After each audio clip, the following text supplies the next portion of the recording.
Chapter 23, Molested, 1.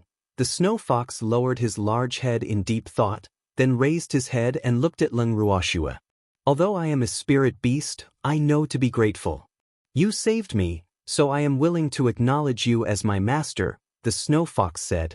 As a proud high-level spirit beast, he would rather die than be tamed if he was forced by a human into acknowledging them as his master. However, this human had not forced him, and he actually owed her a favor now. The one thing that purple-eyed snow foxes hated the most was to owe favors. After speaking, he initiated the contract directly, and a golden contract array appeared under the feet of the human and the beast. When the array disappeared, the contract was formally established. One Lung Ruoshua looked at the big fox in front of her speechlessly. She didn't say that she wanted him to repay the favor. Why did he force himself upon her as well? But what contract was that just now? Why is it another type of contract I don't know? Who said that there were only equal contracts and master-slave contracts? Was it all a lie? Lung Ruoshua complained. Master, this is a soul contract. It is only available to spirit beasts with inherited memories. But few spirit beasts will actively acknowledge humans as their masters, so humans aren't aware of the existence of this contract, the snow fox explained, knowing what was on his master's mind. Only if the spirit beast initiated a contract would this contract for spirit beasts with inherited memories be established, which was why humans did not know about it. Furthermore, spirit beasts that actively acknowledge their masters did not need to be tamed, which was also unknown to humans. Soul contract? But it seems different from the one with baby. What are the inherited memories you mentioned? Lung Ruoshua asked thoughtfully. If she remembered correctly, baby said that he knew about the contract from birth. Did that count as inherited memories? They are a way of inheritance that only spirit beasts with ancient, noble bloodlines have. Spirit beasts will only have part of their inherited memories at birth, and they will obtain more and more memories as they advance, the snow fox explained. After listening to the snow fox's explanation, Lung Ruoshua understood. To put it simply, inherited memories were the inheritances of certain spirit beast families. Do you have a name? Lung Ruoshua asked suddenly. I don't have a name, the snow fox answered. Although other spirit beasts he knew called him Purple Eyes, he didn't consider that his name. I'll call you Charm from now on then, Lung Ruoshua said after some thought. Thank you, master, the purple-eyed snow fox replied happily. Charm, don't you think you should wash? Lung Ruoshua reminded him. She heard that purple-eyed snow foxes loved cleanliness, especially their snow-white fur, which they viewed as a treasure. To put it plainly, they were vain foxes in love with their beauty. Charm lowered his head to look at himself and then ran away. After a while, Charm ran back again. Lung Ruoshua looked at the snow-white fox. He was indeed very beautiful, and she could not help but admire his beauty.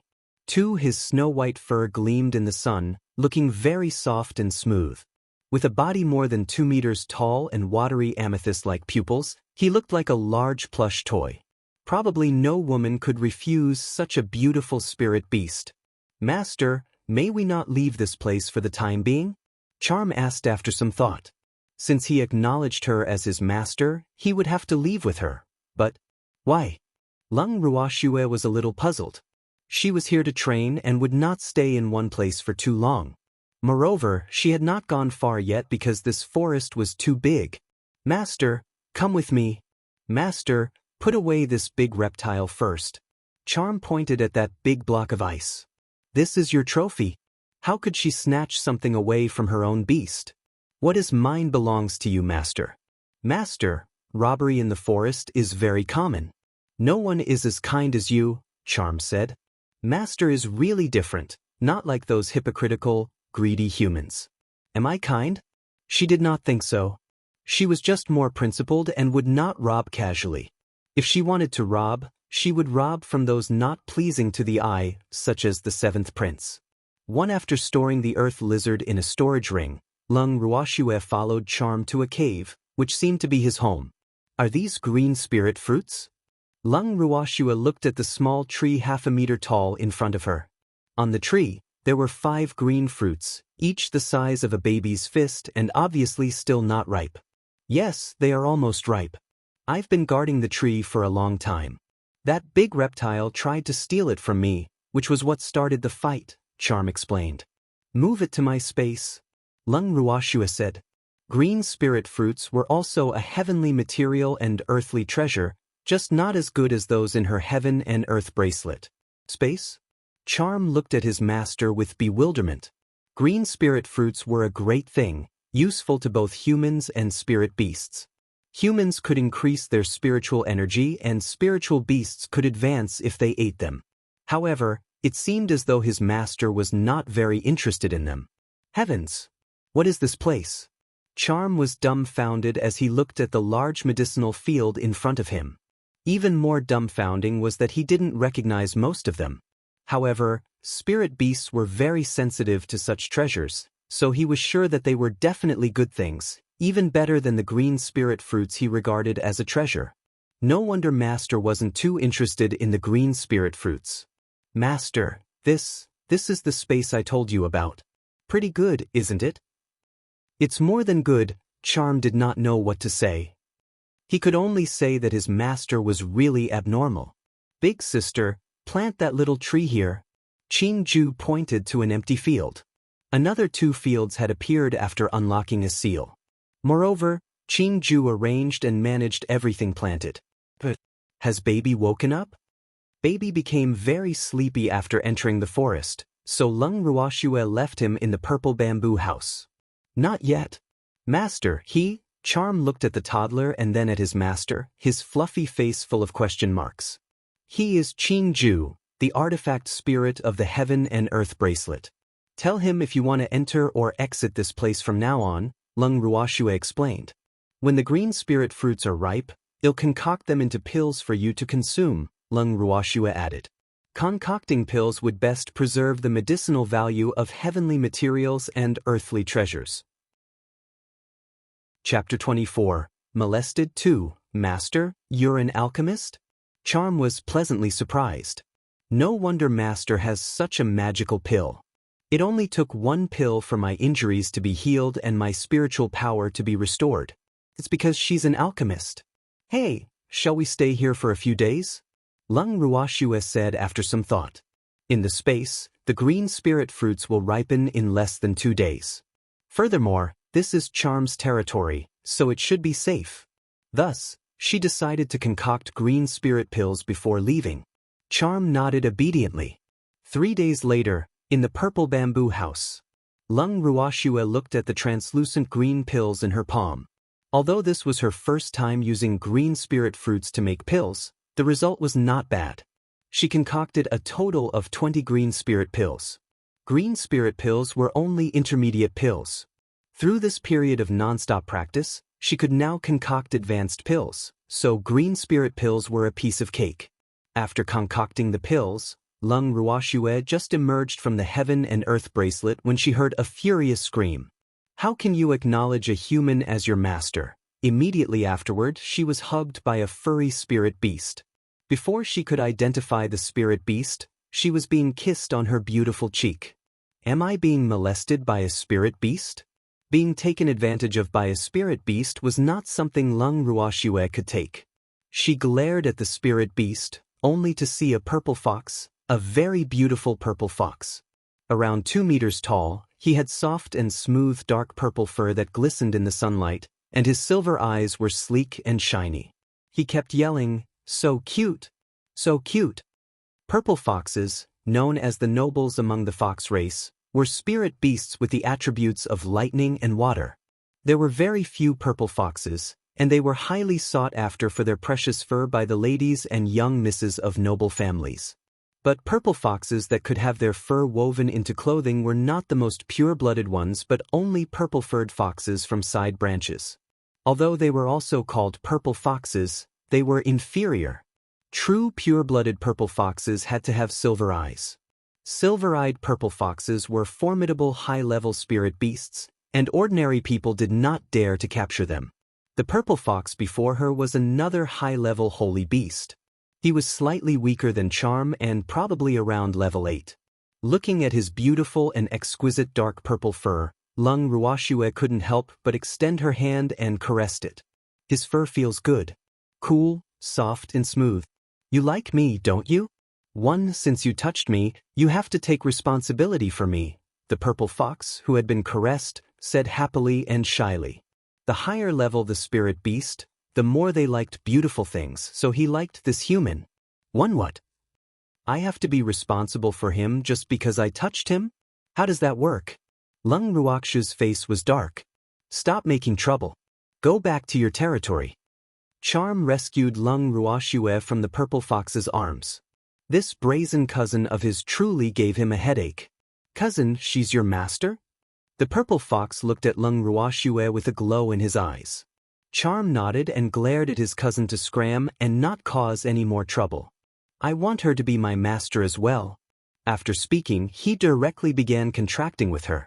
Before Lung Ruoxue could react, the golden contract array had already disappeared, and the contract had been established. Lung Ruoxue looked speechlessly at the big purple fox.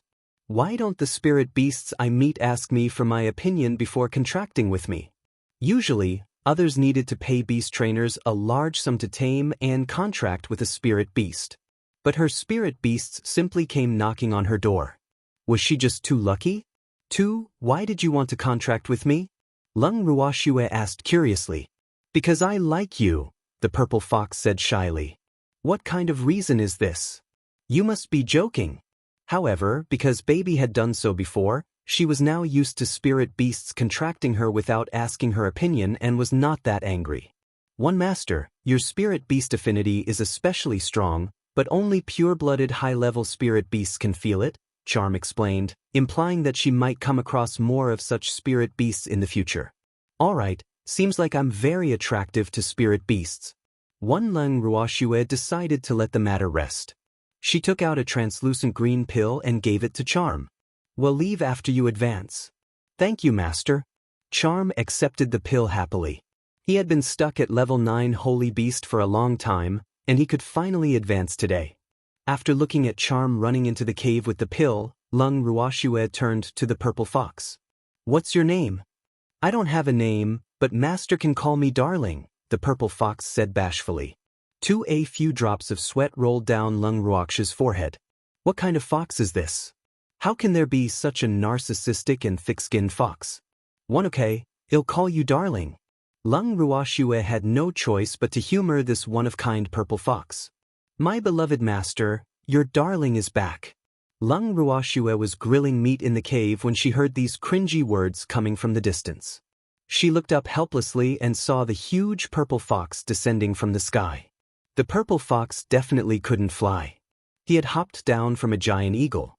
Yesterday, Darling knew that she wanted a flying spirit beast and volunteered to help her find one. As a result, Darling went out early this morning and soon brought back this eagle. Wow, beloved master, you're so good to me. Grilled chicken is my favorite. He excitedly picked up the grilled chicken and began munching on it. Be careful. It's hot. Lung Ruoxue reminded him before turning her eyes to the uncomfortable eagle standing there. What a mighty and majestic black-feathered eagle. The eagle stood towering over her. It was nearly 2 meters tall, and its wingspan probably reached 10 meters. Its golden eyes were fierce and sharp, and its pitch-black feathers were as sharp as blades. Moreover, it was a high-level holy beast and a relatively rare dark attribute spirit beast. Are you willing to acknowledge me as your master? Lung Ruoxue asked the eagle. The black-feathered eagle nodded its giant head. Lil Purple said you're a good master, so I want you as my master. Chapter 25, Untitled, How Can You Believe Whatever He Says? What if he's lying to you? Lung Ruoxue asked. This eagle is so naive. Lil Purple is my best friend. He wouldn't lie to me, the black-feathered eagle said foolishly immediately after, it contracted with her. As the golden contract array disappeared, Lung Ruoxue felt the connection between her soul and the black-feathered eagles. How can there be such an honest spirit beast? This doesn't match its mighty appearance. Lung Ruoxue couldn't help thinking. Do you have a name? Lung Ruoxue asked. Typically, high-level spirit beasts would have names, but it seemed that her spirit beasts hadn't bothered with coming up with a name for themselves. My friends call me Blackie? The black-feathered eagle scratched its head shyly. I'll call you Quill from now on, Lung Ruashue said after deliberation. One thanks for the name, master, the black-feathered eagle said awkwardly but merrily. He knew that Blackie didn't sound good. 2 days later, Charm finally broke through and was now a divine beast. With the descent of the heaven and earth laws, Lung Ruashue also felt the benefits her spirit beast's advancement brought her. The spiritual energy in her body was more abundant, but she did not advance to peak spiritual sovereign. Lung Ruaksha's eyes lit up when she saw the stunningly beautiful man emerge from the cave. The man had an air of unmatched magnificence and elegance, looking pure and charming. His purple eyes were bright and deep, and his hair was a beautiful silvery white. It was hard to imagine that a spirit beast would become such a beautiful man after transforming. Such a man would definitely make any woman feel inferior. Master. Charm approached Lung Ruashue, his deep, purple eyes gazing at her gratefully. Very good, Lung Ruashue said. Beloved master, your darling will be more beautiful when I advance to holy beast, Darling proclaimed narcissistically. 2. Lung Ruashue cringed and directly sent him into the heaven and earth bracelet. Master doesn't love Darling anymore. Charm, is he really related to you? Lung Ruashue asked doubtfully. How can the two foxes be so different? Charm nodded helplessly. He knew that his cousin was ridiculous and narcissistic. Charm, let's go, Lung Ruashue said. Charm nodded. He looked at this place where he had lived for hundreds of years one last time sentimentally and then left with Lung Ruashue. Master, we should be approaching the territory of the Silver Wolf tribe soon. Charm had transformed into a palm-sized snow fox and was lying on Lung Ruaksha's shoulder. Silver wolves preferred to live in large groups and were the smartest, prettiest, fiercest, and mightiest among the wolf race. Moreover, every silver wolf was born an advanced spirit beast. Therefore, no human nor spirit beast dared to provoke the Silver Wolf tribe in the illusionary forest, for their revenge was absolutely relentless. Lung Ruashue had been in the illusionary forest for a while and was clear that every high-level spirit beast had its own territory. Charm, would the Silver Wolf King think we're here to fight over their territory? Lung Ruashue asked curiously. Although Charm had transformed to look like a spirit beast cub to avoid humans from seeing his level, high-level spirit beasts were very sensitive. Master, high-level spirit beasts won't attack spirit beasts that enter their territories unless they've infringed on their authority, Charm explained. Spirit beasts with their own territories were highly intelligent, so they wouldn't behave so barbarically. That's good. Lung Ruashue had a good impression of spirit beasts like wolves. Beloved master, Darling wants to be by your side. Let Darling out. Darling's voice sounded in Lung Ruaksha's head. Hearing Darling's voice, Lung Ruashue felt helpless. She had locked Darling away in the heaven and earth bracelet for quite some time, so the lively purple fox should be bored to death. With this thought, she let Darling out. Darling immediately transformed into a small fox and hopped onto Lung Ruaksha's other shoulder. His fluffy face rubbed against Lung Ruaksha's face affectionately. Beloved master, Darling missed you so much. Lung Ruashue chose to ignore his cringiness. The one human and 2 foxes entered the Silver Wolf tribe's territory and found a meadow to be their campsite. The 2 small adorable foxes swiftly set up the tents that were many times their size and then prepared the rabbit meat Lung Ruashue took out for dinner. Lung Ruashue started a fire and began grilling the rabbit meat. The 2 foxes lay her side and waited quietly. When the rabbit meat was almost ready, Lung Ruashue took out the seasonings she had prepared and sprinkled a pinch on the meat. Its fragrance quickly wafted far and wide. This rabbit was called a wind rabbit. Although it was a low-level spirit beast, it was nimble and elusive. But its meat was delicious, and her gluttonous spirit beasts had caught many of them. She added some more seasonings while grilling the rabbit meat, bringing it even closer to perfection. There were very few seasonings in this world. However, she found many herbs suitable for making seasonings in the illusionary forest, as well as a few wild peppers and chili. They made her, who loved spicy food, elated. She directly planted them in the fields in the Heaven and Earth bracelet and had already harvested a lot. Lung Ruoxue distributed the grilled rabbit meat to Charm and Darling and even let Quill and Blaze out. She also fed Qing Ju, who couldn't leave the Heaven and Earth bracelet, a rabbit thigh. She then took out some fish from the bracelet to grill. Seeing the little beasts around her eating joyfully, Lung Ruoxue felt content. When she looked up, she inadvertently spotted an adorable palm-sized silver wolf standing not far away. Its big eyes glistened as it looked at her curiously and timidly, clearly wanting to come over but not daring to. It must be a silver wolf cub. Lung Ruoxue beckoned to the little guy, and it unexpectedly bolted over. Lung Ruoxue picked a rabbit thigh that was not too spicy and handed it to the little wolf. The little wolf licked her hand in thanks and then started chewing on the rabbit thigh. Chapter 26. You are special. What a cute little one. Lung Ruoxue carefully observed the little wolf as it ate. The cub was a level 8 spirit beast with good aptitude. The fur all over it was silvery white, and the patch of silver fur on its forehead was particularly obvious. From what she knew, spirit beasts like wolves were extremely protective of their cubs. So she released her divine sense and unsurprisingly found 2 adult silver wolves in the bushes not far away. It seemed that the origin of this little fellow was not simple. After eating, the little wolf left. The next morning, when Lung Ruoxue had just cooked breakfast, the little wolf returned. Looking at the uninvited little wolf, she generously offered it breakfast. She even let it play with Blaze, and the 2 little fellows quickly got along. She was happy that Blaze finally had a playmate. After all, Blaze was still a child, and Baby, the only other child around her, refused to play with him. Just like this, the little wolf came back every morning and left at night. But after a few days, the little wolf's parents came. Just after Lung Ruoxue harvested some nearby herbs and returned to the temporary camp, she saw a large silver wolf waiting for her. She looked at the silver wolf. She had already been here for a few days and seen many silver wolves, but this was the largest and mightiest one so far. This silver wolf was a level 6 holy beast, and its silver eyes were as keen as daggers. It had a coat of luxurious fur and also a patch of silver on its forehead that was exactly the same as the little wolf's. In addition to being the little wolf's parent, it was probably the silver wolf king here. While Lung Ruoxue was looking at the silver wolf king, the silver wolf king was also looking at her. This human. I heard from many subordinates that my son looks for her every day. Even I don't see my son as much as this human. Thinking of this, the silver wolf king felt a tinge of jealousy.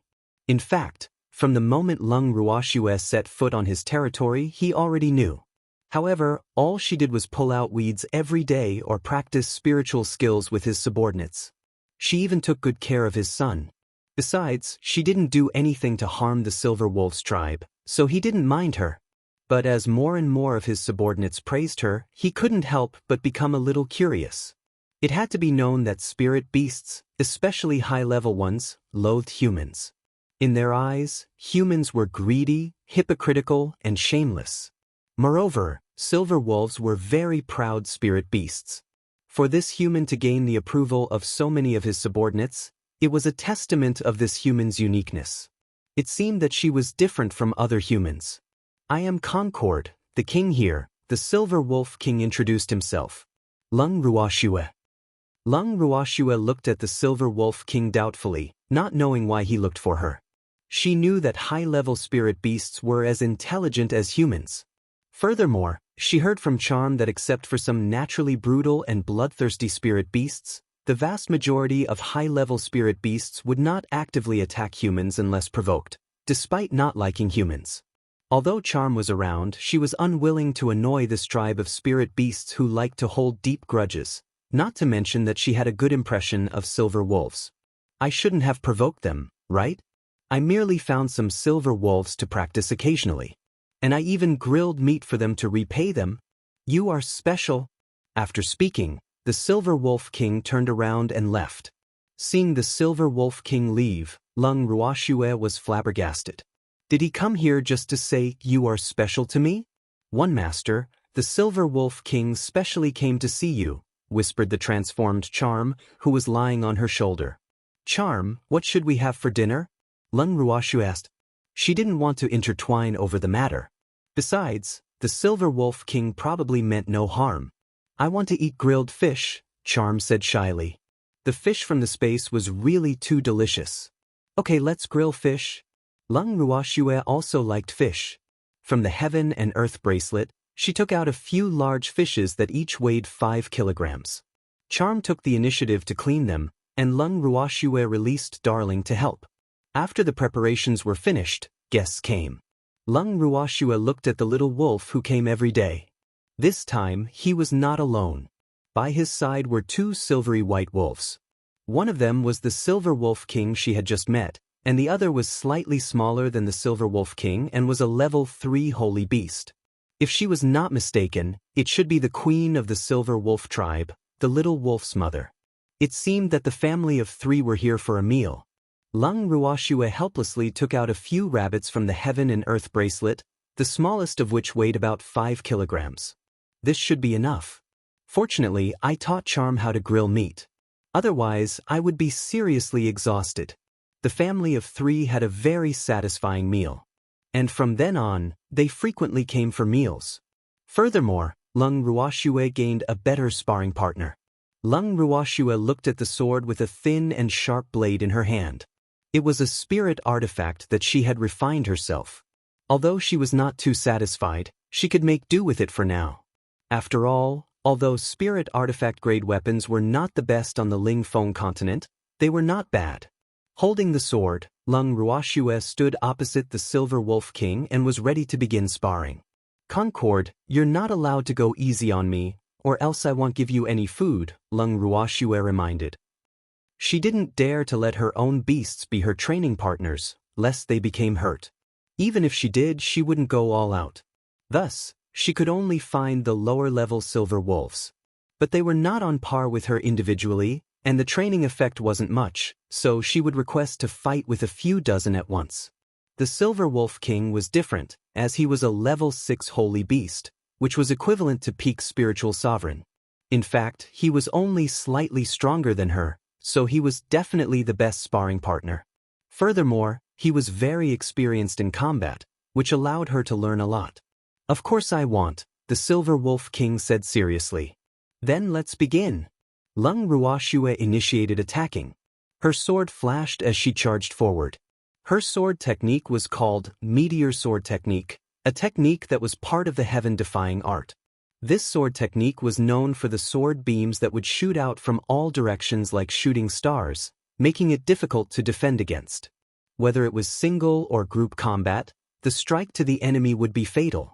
And if she infused her spiritual power into the sword, it would absolutely be a finishing blow. Chapter 27. My life is yours from now on. The Silver Wolf was of the wind attribute, extremely fast and rich in combat experience. They were at a stalemate after dozens of rounds of fighting, and no one could overpower the other. After a while, the beast and humans stopped their showdown. Tai, Lung Ruoshue said. You won, the Silver Wolf King said. The woman and beast spoke almost simultaneously. But the Silver Wolf King knew that he had actually lost because Lung Ruoshue had not infused spiritual power into her sword moves. If she had infused spiritual power, he would have been seriously injured even if he did not die. Wow, beloved master, you are great. The transformed Darling rushed into Lung Ruoshue's arms and kissed the beautiful face of his favorite master, taking advantage of her in the meantime. Lung Ruoshue glanced at Darling and touched his head. She was now a bit accustomed to Darling taking advantage of her. Master, there are sounds of fighting in front. Charm reminded her. Where? Lung Ruoshue had been staying in the Silver Wolf tribe's territory for quite some time. But she had gathered almost all the herbs she could in the Silver Wolf tribe's territory, so she planned to go farther today. It doesn't sound too far away. Shall we take a look? Charm asked. Let's go, Lung Ruoshue said. She could learn from watching others battle sometimes. What a huge snake! Before getting close, Lung Ruoshue saw a dull yellow snake about 100 meters long and 10 meters thick. Is this an earth python? The earth python was an earth attribute spirit beast that was good at defense and had very tough skin, but its meat was very tender. It was a rare delicacy. This earth python was a level 3 holy beast, and its strength was around that of an intermediate spiritual sovereign. Its thick skin coupled with its defenses would give even a level 9 holy beast a tough time when facing it. Lung Ruoshua slowly approached and saw the situation in front of her clearly. The thick body of the earth python was curling around a man. Although the man was already entangled by the earth python and was almost choking to death, the short sword in his hand still kept piercing the earth python's body. It was obvious that the man was persevering with sheer willpower. If he wasn't strong enough, he would have become the python's food. Not far away from them, there was a black leopard covered in blood and wounds. It was a shadow leopard, a level 9 spirit beast.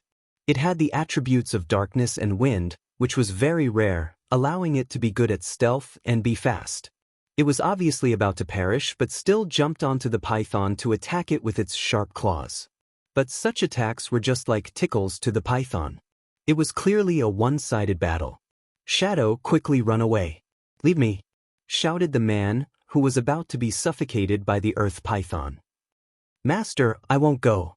I have to save you," that black leopard named Shadow said stubbornly. Lung Ruoshua looked at the interaction between them, and she couldn't help feeling a little moved. She might have been born cold-blooded. She was not a saint, nor did she want to be a saint. She wasn't meddlesome and hated trouble, especially in this dangerous forest where there were deaths every day. Since you were taking risks, you had to be prepared for death. Furthermore, the law of nature was the law of the jungle. Therefore, she did not intend to save them at first, but now she wanted to save them. It was undeniable that it was the strong bond between the master and the beast that had moved her. She herself was someone who loved spirit beasts, so for the sake of the strong bond between them, she couldn't watch them die in front of her. Thinking of this, Lung Ruoshua shot powerful fire attribute spiritual power at the earth python like a bolt of lightning, directly hitting its vital spot and killing it with a single blow. After she cultivated the heaven-defying art, the effects of her heavenly spiritual skills had increased several times. Otherwise, it would have been impossible to kill the earth python, which was known for its defense, in one attack just now. "Shadow, wake up. Don't leave me." The man, who just escaped from the python, knelt on the ground and hugged the unconscious black leopard while weeping bitterly. Lung Ruoshua sighed. "All right, I will do good to the end." She took out a pill and stuffed it into the black leopard's mouth.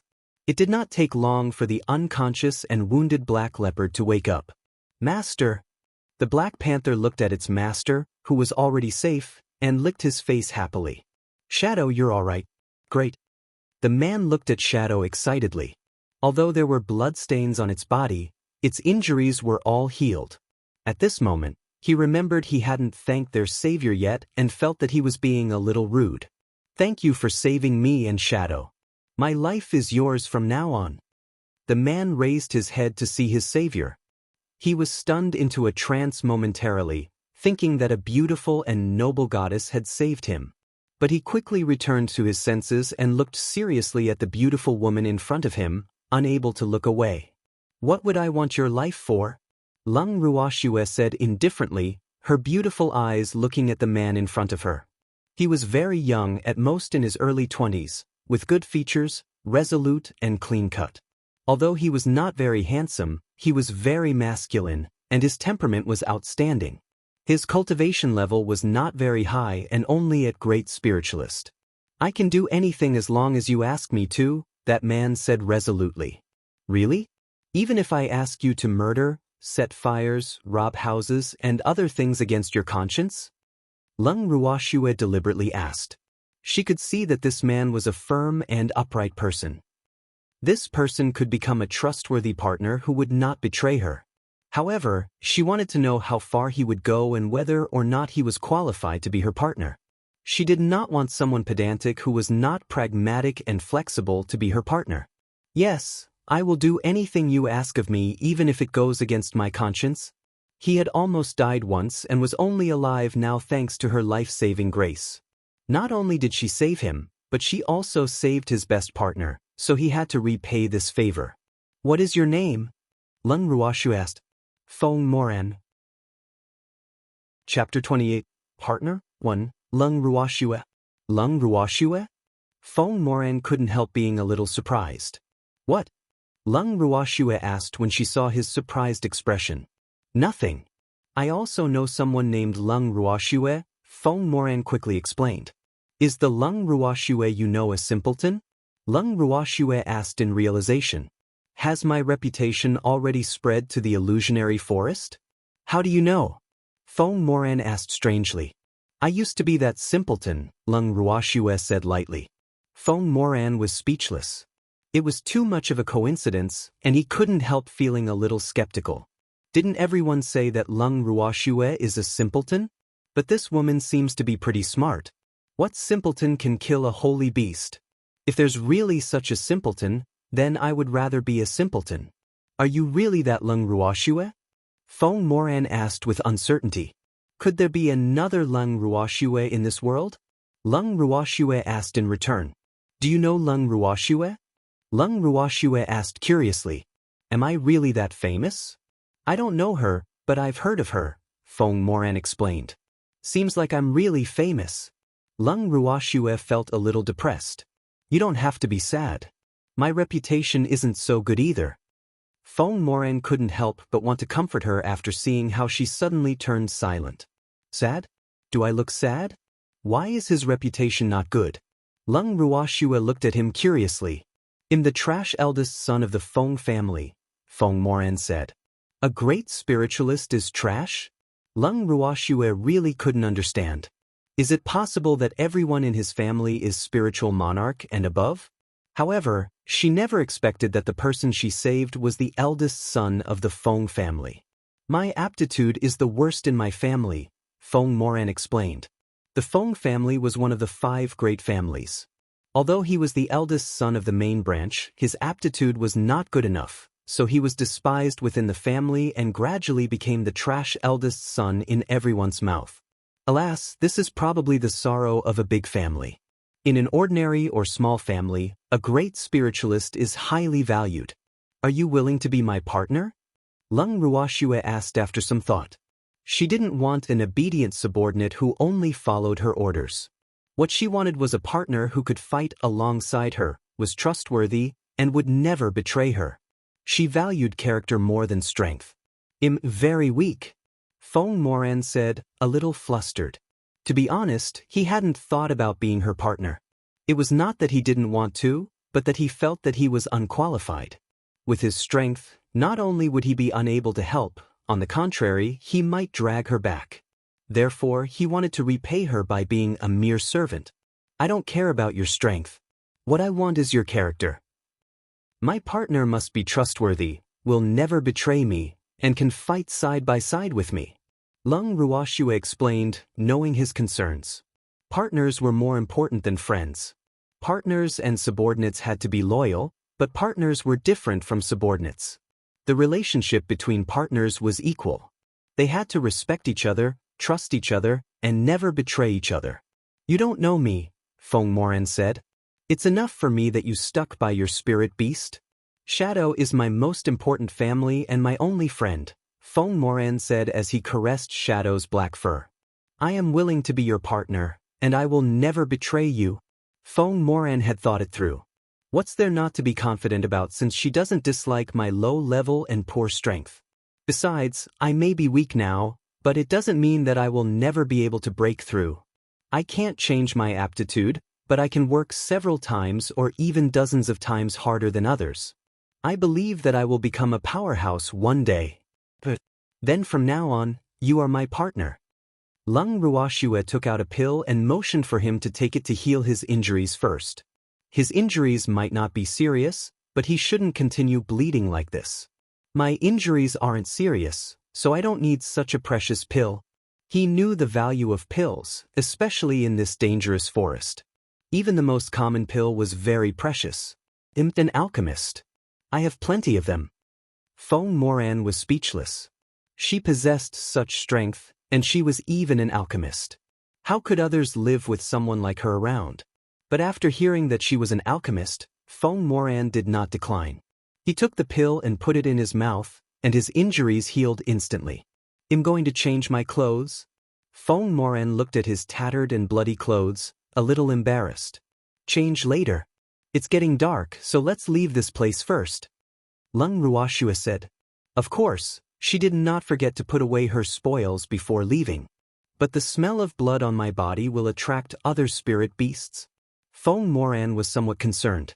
Just as well. I can use them as opponents, Lung Ruoxue said lightly. Schwer, where are we going? Feng Moran looked at Lung Ruoxue and asked after they walked for a while. The Silver Wolf tribe's territory.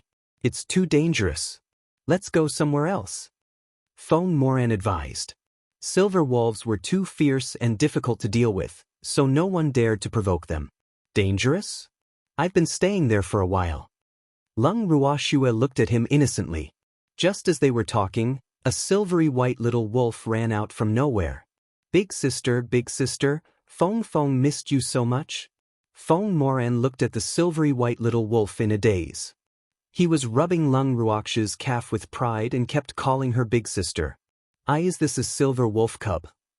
He knew that silver wolves were very protective of their children, so many people said that it was better to provoke an adult silver wolf than to provoke their children because the revenge of silver wolves was really too terrifying.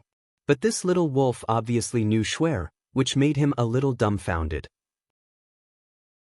Chapter 29. Partner, 2, you're being naughty again. Lung Ruoxue said helplessly while holding up the little wolf. This little fellow was very naughty, not allowing others to be worry-free. He is Yinfeng, the child of the Silver Wolf King, Lung Ruoxue explained. She was the one who gave the little wolf his name. No wonder Schwer dares to camp in the Silver Wolf tribe's territory. Alas, I shouldn't compare myself to her. Apart from her, no dares to live there. Feng Moran couldn't help sighing. Big sister, who is he? Little Silver Wolf Feng's beautiful silver eyes looked at Feng Moran curiously. He is Big Sister's new partner. Feng can call him Big Brother, Lung Ruoxue coaxed. This little silver wolf was a very cute and likable little fellow. Big Brother, Feng called out obediently. Good. Feng Moran stretched out his hand and gently caressed the cute little silver wolf's head. However, he couldn't believe it. An uncontracted spirit beast actually addressed him as Big Brother. It was all very surreal and bizarre. Probably no one else other than Schwer had such an experience. Big sister, what delicious food will you make for Feng today? Feng asked curiously while looking at Lung Ruoxue with his bright silver eyes. You'll know later, Lung Ruoxue said. What a glutton. They walked for a while and came to Lung Ruoxue's camp. Feng Moran rubbed his eyes as he looked at the silver wolves lying around the tent, dumbfounded. They were indeed silver wolves, and not just one but a whole group. He counted 36 of them, and they were not silver wolf cubs but all adult silver wolves. Schwer, Feng Moran looked at the surrounding silver wolves and felt his hair stand on end. No problem. They're my friends. Lung Ruoxue calmed him. Oh. Hearing Schwer's words, he felt slightly relieved, but he was still a little nervous. Big Brother Feng, go and change your clothes. Lung Ruoxue reminded him, who was still wearing bloody clothes when they arrived at the camp. Okay. Feng Moran turned and walked into the tent to change clothes. Lung Ruoxue took out the big snake from her storage ring and threw it on the ground. Then she let her beasts out and asked them to help clean it so that they could eat snake meat tonight. The beasts nearly drooled when they heard this. Snake meat was very delicious. Moreover, it was a holy beast, which was not something that anyone had the chance to eat. Lung Ruoxue turned her head to look at the sluggish silver wolves. Go and help clean it, or there will be no food for a while. The earth python was so huge, so how could her beasts manage to clean it by themselves? Master here. Charm took off the earth python's skin intact and handed it to Lung Ruoxue. Beloved master, and this. Darling held a fist-sized yellowish-brown crystal in his little paw and handed it to Lung Ruoxue flatteringly. Lung Ruoxue stored the earth python's skin and then raised the crystal in her hand. The crystal was very clear and contained very abundant earth attribute spiritual power. She knew that this was the spirit crystal of a spirit beast, and spirit crystals were the source of the spiritual power of spirit beasts. The spiritual power of spirit beasts was stored in spirit crystals, and spirit beasts could directly absorb the spiritual power inside. However, relatively speaking, the effect of direct absorption by spirit beasts was better than that of humans. Humans usually used spirit crystals to gather spiritual power. A perfect holy beast-level spirit crystal like this was absolutely valuable. After changing his clothes, Fong Moran emerged and saw the huge earth python lying on the ground. The silver wolves were using wind blades to cut the flesh of the earth python into pieces while Schwer was making a fire. "Schwer, are you planning to eat this earth python?" Fong Moran asked, slightly surprised. "Yes." "Schwer, do you know the value of this earth python?" He guessed that she might not know the preciousness of this holy beast. "I heard the earth python meat is very delicious, so I want to try it," Lung Ruoxue replied. "Well, it's delicious, but it's also very expensive. Like this big one, it can sell for hundreds of thousands of amethyst crystals," Fong Moran explained. He had only eaten earth python once when he was very young. Although it was merely a small piece, the deliciousness was unforgettable for life. Moreover, that was only an advanced spirit beast. The meat of this holy beast earth python would definitely be more delicious. Lung Ruoxue did not expect this earth python to be so valuable. The main currency of this world were gold coins and amethyst crystals. One amethyst crystal was equal to 1,000 gold coins, and 1,000 gold coins was enough for ordinary people to live for a year. A small piece of earth python meat would probably be enough for ordinary people to live for several years. But she did not intend to sell it even if it was valuable. If it was really delicious, she had to save some for her grandfather and big brother. She had been out for several months and was starting to feel a little homesick. "All the more so that I have to taste it to see if it's really that valuable," Lung Ruoxue answered. "All right then, it'll help you," Fong Moran said. In fact, he really wanted to taste it as well. It was extremely rare to be able to eat the meat of a holy beast. Fong Moran took a piece of meat the size of a basin and pierced it with a branch. He released a water ball to clean it and then put it above the fire for grilling.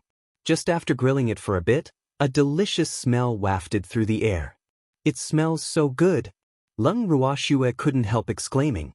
She was really looking forward to it since it smelled so good before adding any seasoning. She also picked up a piece of meat and started grilling it. The surrounding beasts were all drooling as they lay down around them both obediently. The smell of the grilled meat floated far away, attracting many spirit beasts. But no spirit beast dared to come forward and just stared from afar. "Did your entire tribe come?" Lung Ruoxue asked speechlessly while looking at the large group of silver wolves. There were thousands of silver wolves. She would be exhausted just from grilling meat. The Silver Wolf King looked at Lung Ruoxue with some embarrassment and feeling wronged. He did not ask them to come. They were attracted by the smell of the grilled meat. It was not his fault. Fong Moran looked dumbfounded at the silver wolves that suddenly appeared, and the meat in his hands almost fell to the ground. "This is too exaggerated. Tell your tribe that each wolf can only get a small piece of raw meat," Lung Ruoxue said to the Silver Wolf King after thinking about it. She couldn't cook for them all, but she could still give them some raw meat.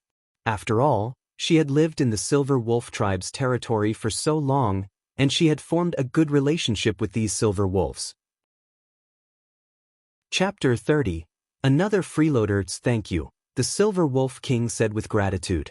Although raw meat wasn't as delicious as cooked meat, it was the flesh of a holy beast, so it would definitely be nourishing for his subordinates. Lung Ruoxue used wind blades to slice the earth python meat into small pieces that each weighed around a kilogram. Then she allowed the silver wolves to come forward one by one to receive the meat. After receiving the meat, every wolf would thank her and then leave with their food.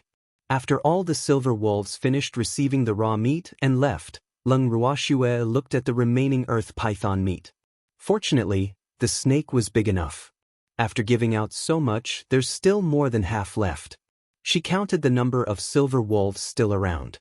These silver wolves were closer to her because they were her training partners, so of course she couldn't just give them raw meat.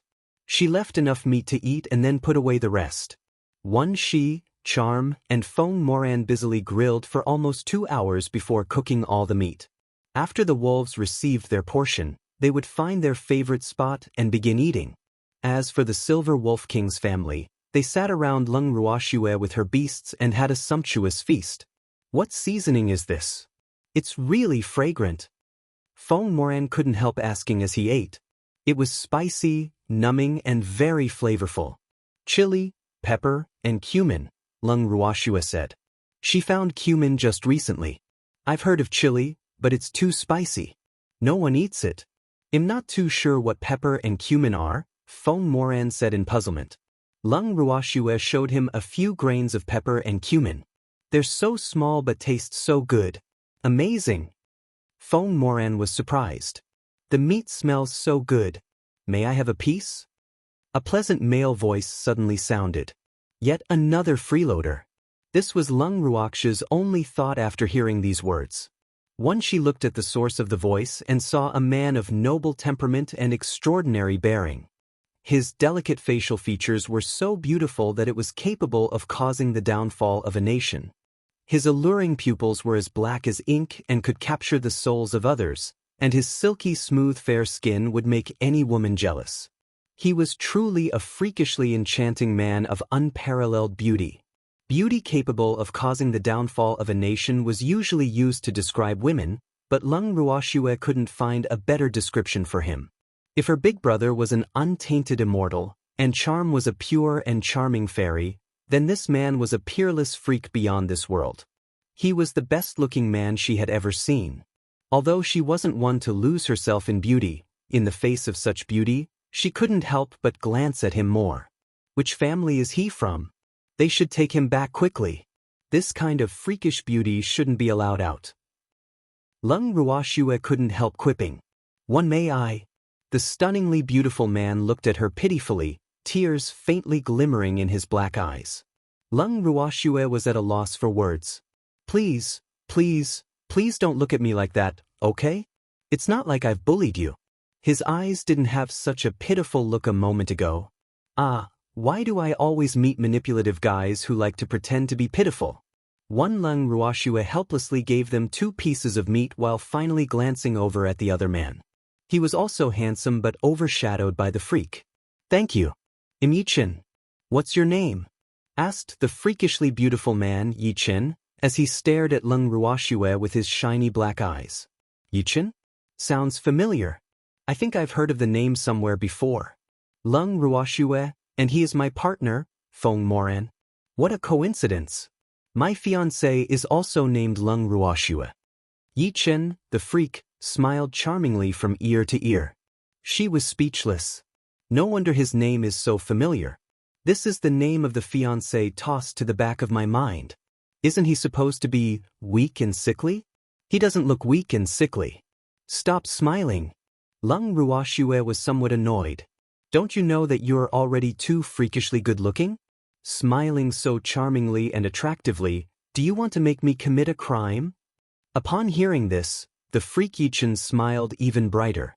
The smile was so alluring that even the sky looked dull in comparison. Lung Ruoxue glared at the freak fiercely and then turned away to focus on eating the grilled snake meat in her hands. Schwer. I will call you Schwer. Yi-Chen said. Lung Ruoxue ignored him and continued eating. Yi-Chen ate while scrutinizing Lung Ruoxue openly.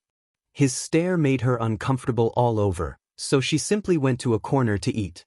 For some reason, the man made her feel danger, and she couldn't be at ease. After finishing her food, Lung Ruoxue said she was going to rest and went straight into her tent. The next morning, when she emerged from the tent, she saw Feng Moran preparing breakfast but not the 2 uninvited men from yesterday. You're awake. Lung Ruoxue turned around when she heard the voice. She saw the freak standing behind her, holding 2 fish. Didn't you leave? Lung Ruoxue accidentally revealed her thoughts. Do you want me gone so badly? You're my fiancé. Since we've met, of course we should stay together so that we can take care of each other. Yi-Chen said as if it was obvious. I'm not your fiancé. Lung Ruoxue didn't want to accept him. She trusted her instincts. This man was dangerous, and she should keep away. My fiancé's name is Lung Ruoxue. Since your name is Lung Ruoxue, then you are fiancé. Yi-Chen said earnestly. What kind of logic is that? She was going crazy. Besides, shouldn't you protect me? This forest is so dangerous. How can you leave a weak man like me to fend for myself? What if I come across a female pervert? My innocence is reserved for my fiancée, so you have the duty to protect me, Yichen said boldly and justifiably, as if he didn't feel that there was anything wrong with what he said. His companion, Mu Li, walked away upon hearing this, his whole face screaming that he had no idea who Yichen was. Chapter 31. Manipulative Fiancé. Upon hearing what Yichen said, Leng Ruoxue was stunned. Is this something a man should say? Protect this freak from female perverts? If you're so scared, why are you going out and wandering around? Although she couldn't see this freak's strength, his companion was an advanced spiritual sovereign. I also need protection, so Leng Ruoxue actually wanted to say that she couldn't protect him, but before she could finish, he interrupted her. That's even better. I'll protect you and you'll protect me.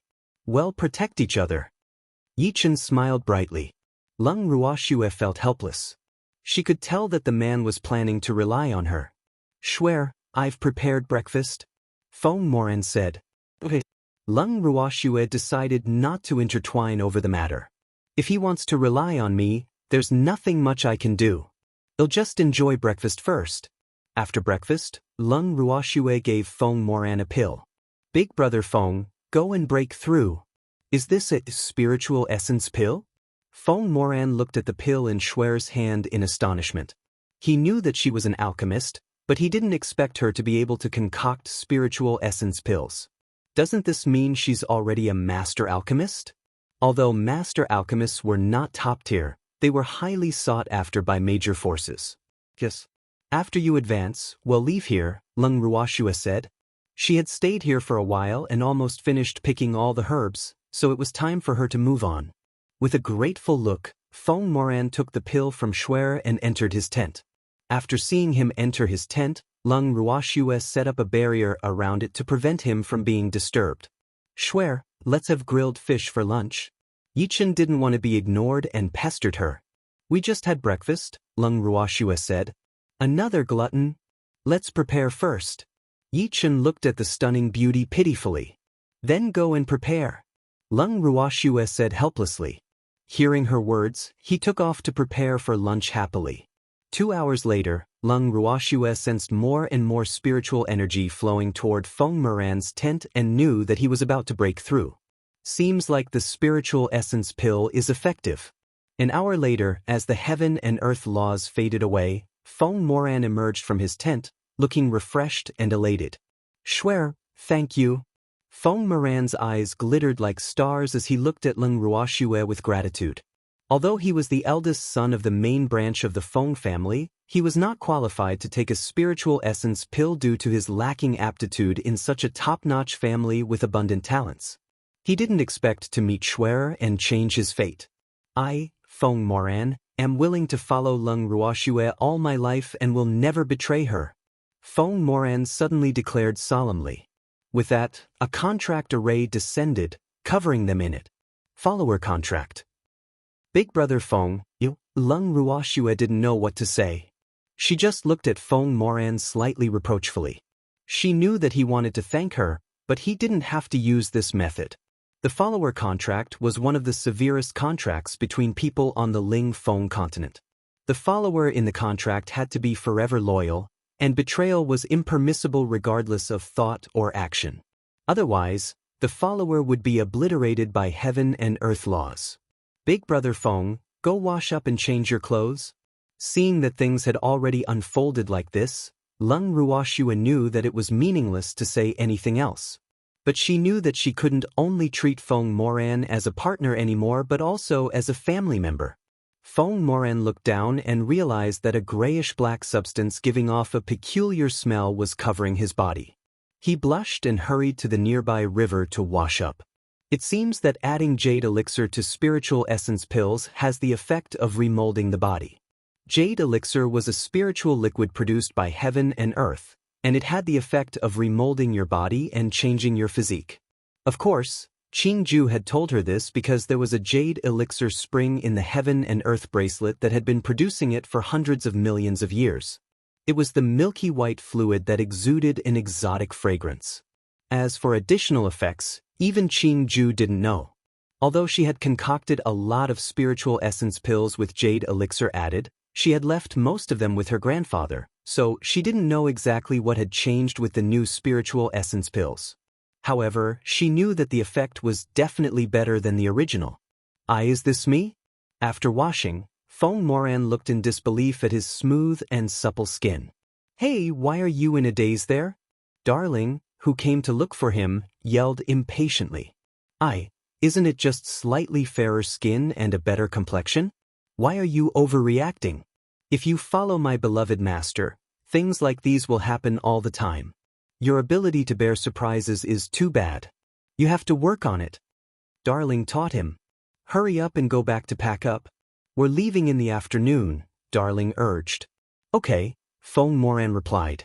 Seems like I really have to work on my ability to bear surprises. Big sister, Feng doesn't want you to go. The little silver wolf cried in Leng Ruoxu's arms, his beautiful fur wet with tears. Feng, you have to be obedient, and don't be naughty, okay? Leng Ruoxu coaxed him. She was also reluctant to part with this little guy, but she could not bring him along. After all, he still had a family and an entire tribe. Leng Ruoxu passed the little wolf back to the Silver Wolf King and handed him a bottle of green spirit pills. Thank you. The Silver Wolf King knew that this human was an alchemist, so he did not decline. After accepting the pills, he gave her a white fong. Leng Ruoxu looked at the fong in puzzlement. It was roughly the size of an adult's palm, translucent and milky white, and slightly warm to the touch like jade. This is the token of us wolves. Having it with you, you will be regarded as the most honorable guest of the wolves in any forest, the Silver Wolf King explained. Chapter 32. I want to marry you, thank you, Leng Ruoxu said. The wolf race was the biggest spirit beast race in the forests. Having the friendship of the wolves would definitely be very helpful for their training in the forests. After bidding farewell to these lovable silver wolves, Leng Ruoxu and the others left their territory under the reluctant gazes of the wolves. Swear here. This. Yichen passed her a grilled fish.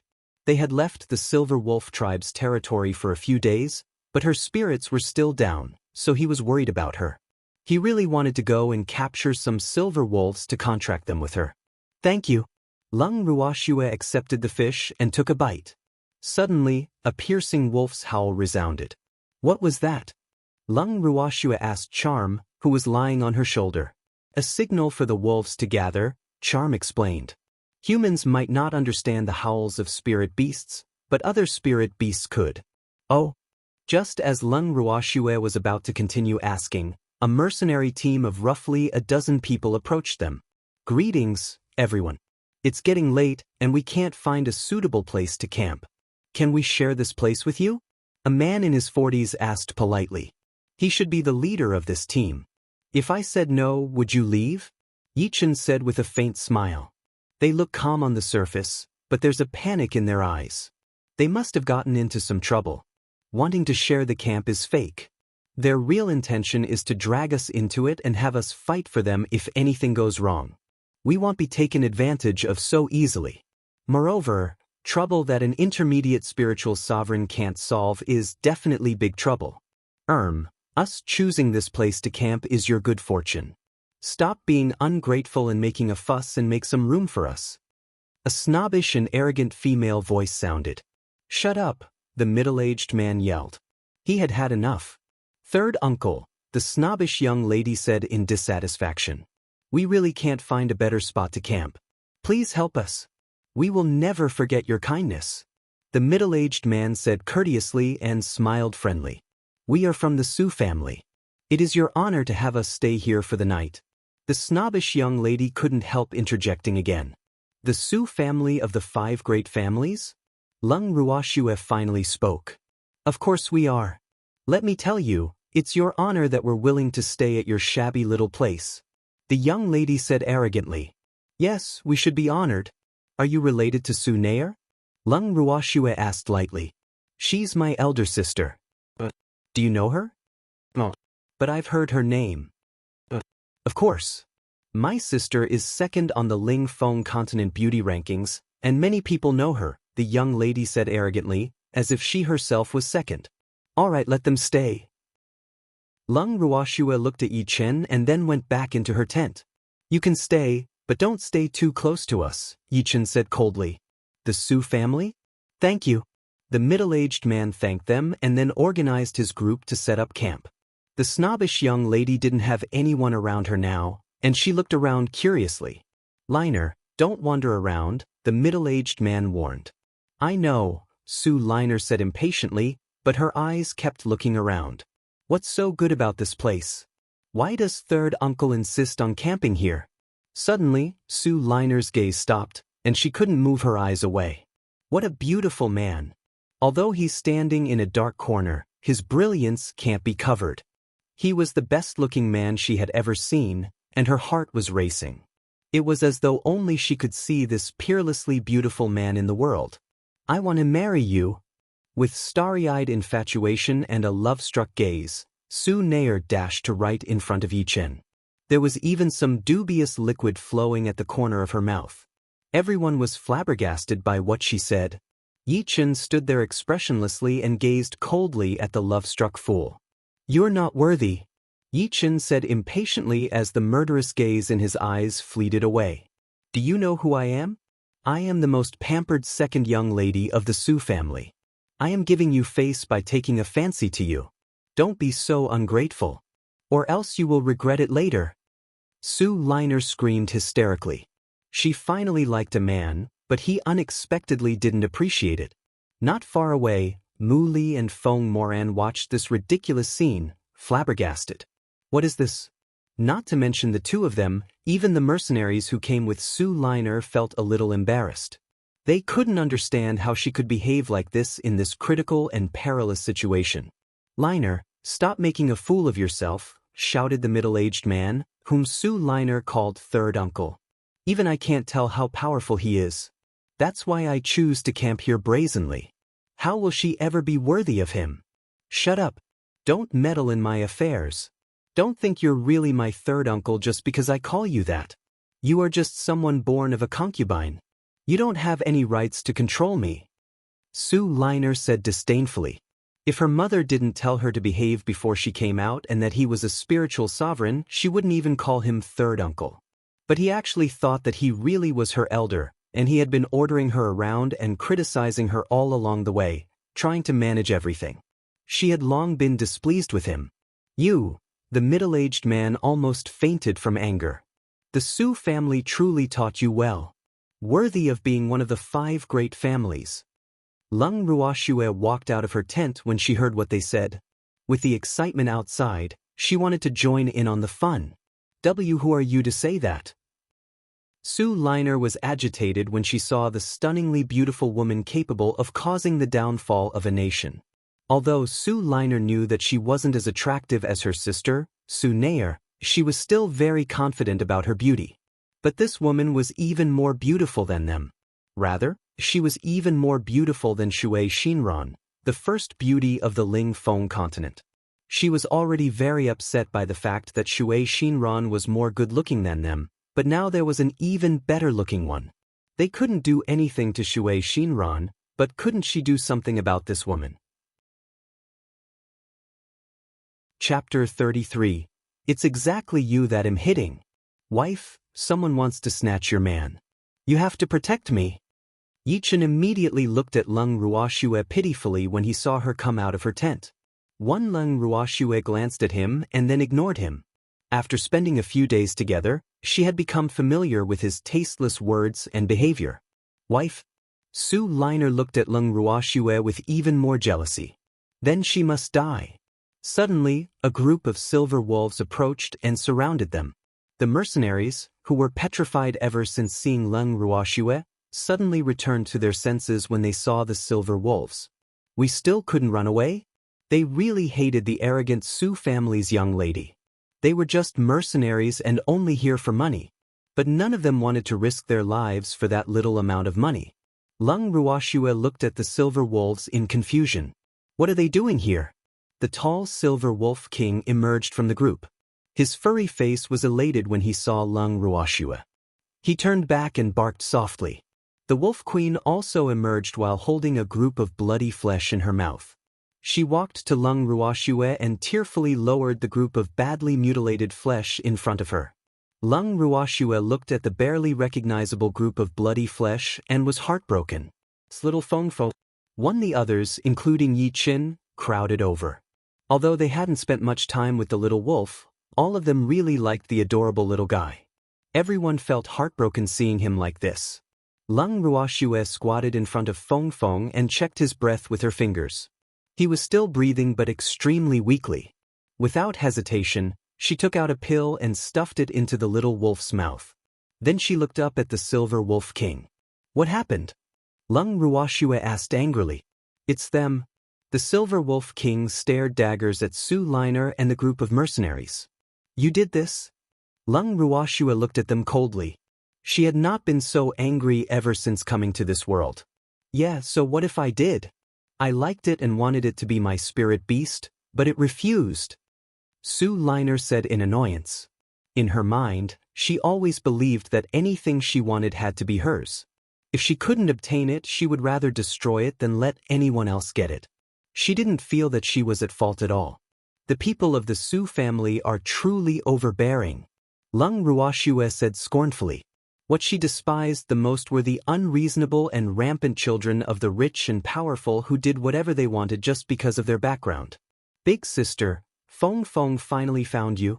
After the little wolf finally woke up and saw Lung Ruoxue, he rubbed his soft fluffy body against her calf, being affectionate. Little Feng Feng, tell big sister how she hurt you? Lung Ruoxue hugged the little wolf. She wanted Feng Feng to be her spirit beast, but I don't like her and refused. So she hit Feng Feng with a long black thing, the little wolf said fearfully. Lung Ruoxue looked at the silver wolf king doubtfully. Shouldn't he have sent some adult wolves to protect his son? How did someone hurt him? Seemingly knowing what was on her mind, the silver wolf king explained helplessly, he got rid of the wolves protecting him and ran off by himself. Didn't big sister tell you to be obedient before leaving? Why were you so naughty? Lung Ruoxue asked unhappily. Feng Feng missed big sister and wanted to find big sister, the little wolf said aggrievedly with tears welling up in his silver eyes. After hearing this, Lung Ruoxue was unwilling to blame him. Instead, she moved her gaze to Su Liner. Black? Is it that whip? Seeing the black whip coiled around Su Liner's waist, she dashed forward and grabbed the whip. Give it back to me. Su Liner screamed furiously as she bolted at Lung Ruoxue. It was her favorite weapon. Lung Ruoxue gently raised her hand, and a stream of fire attribute spiritual energy instantly blasted Su Liner away. How dare you? The Su family won't let you go. After being knocked to the ground, Su Liner shrieked hysterically, despite her disheveled appearance. Obviously, she hadn't understood the situation yet and didn't know her life was in someone else's hands. Lung Ruoxue did not bother to look at her again and instead raised the whip to scrutinize it. It was an advanced treasured artifact. The whip was entirely black and full of barbs, and it was probably made from the tendons of a spirit beast. Although treasured artifacts were the lowest grade of armaments, the barbs on the whip were deadly enough to kill spirit beast cubs. Little Feng Feng, did this woman hit you with this?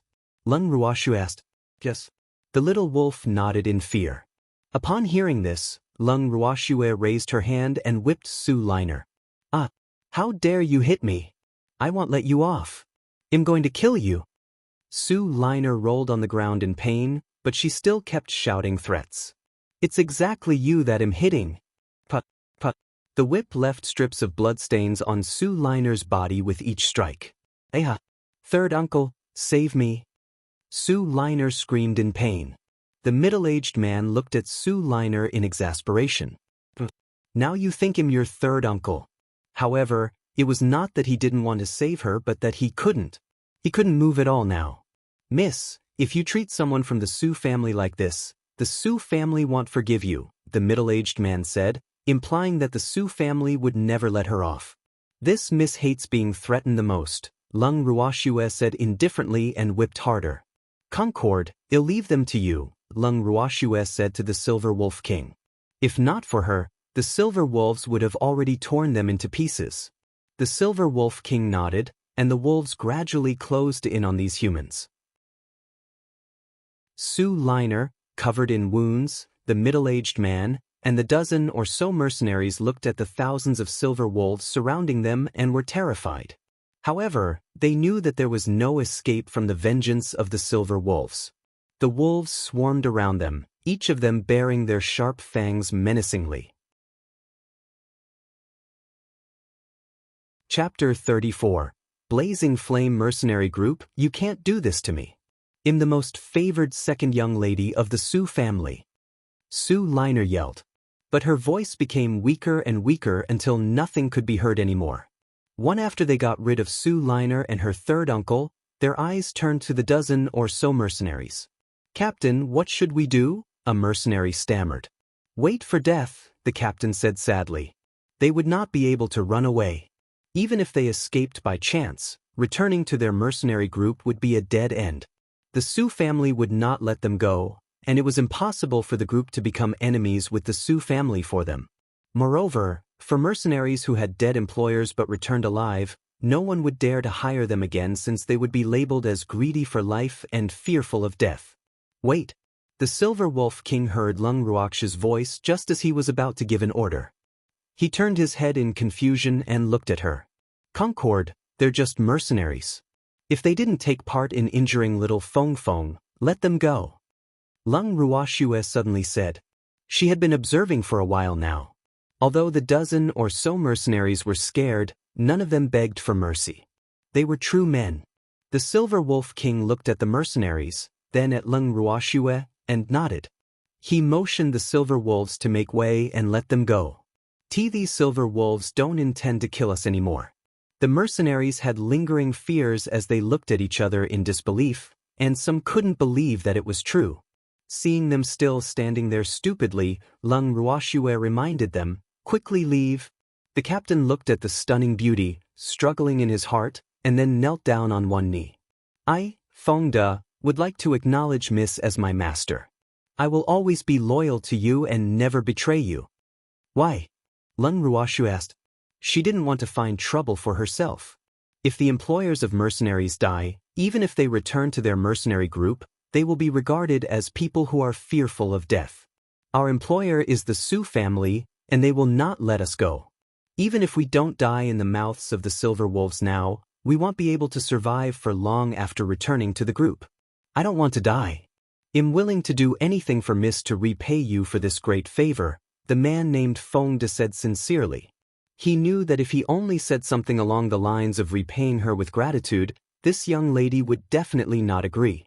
Therefore, he would rather tell the truth, hoping that this young lady would consider him sincere enough and take in him and his brothers.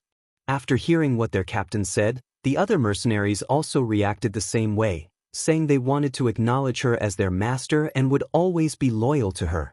Schwer, you are so amazing.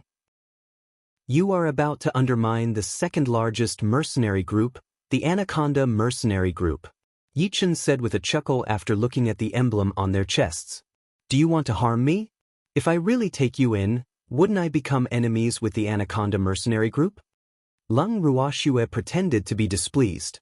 Mercenary groups were divided into 6 ranks. A, B, C, D, E, and F rank was the highest, and F rank was the lowest. The Anaconda Mercenary Group was the highest rank and also one of the 3 major mercenary groups on the Ling Fong continent. Don't worry, Mississippi. We will never implicate you. Although the Anaconda Mercenary Group is the second largest mercenary group, they would not dare to offend the Sue family.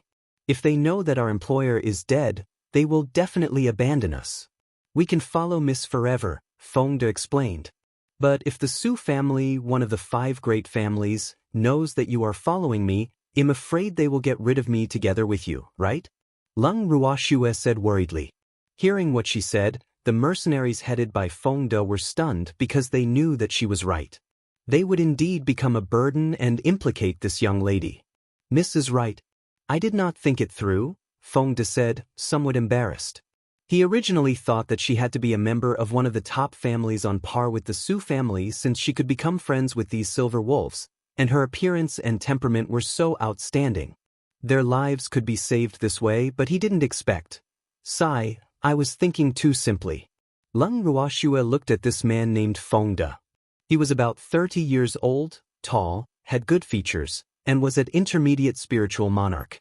Just now, when he said that he wanted to acknowledge her as his master, he only mentioned himself and not his subordinates because he had made the decision relatively hastily and had not discussed it with them. Then he explained the reason he wanted to acknowledge her as his master very sincerely. It was not just for her but also to remind his subordinates. Now, after listening to her, he was also aware of the mistakes in his thinking. Yes, this is a smart, loyal, and responsible man. She was very satisfied. I can take you all in, Leng Ruoxue said. They had passed her test. Feng De and the others were stunned again. Did we hear it right? But the Su family, I don't care about the Su family, Leng Ruoxue said coldly. She would be enemies with the Su family sooner or later, so it was better to prepare early. One Feng De and the others looked at each other happily and then knelt on one knee very neatly. May I ask your name, miss? Feng De asked. Leng Ruoxue?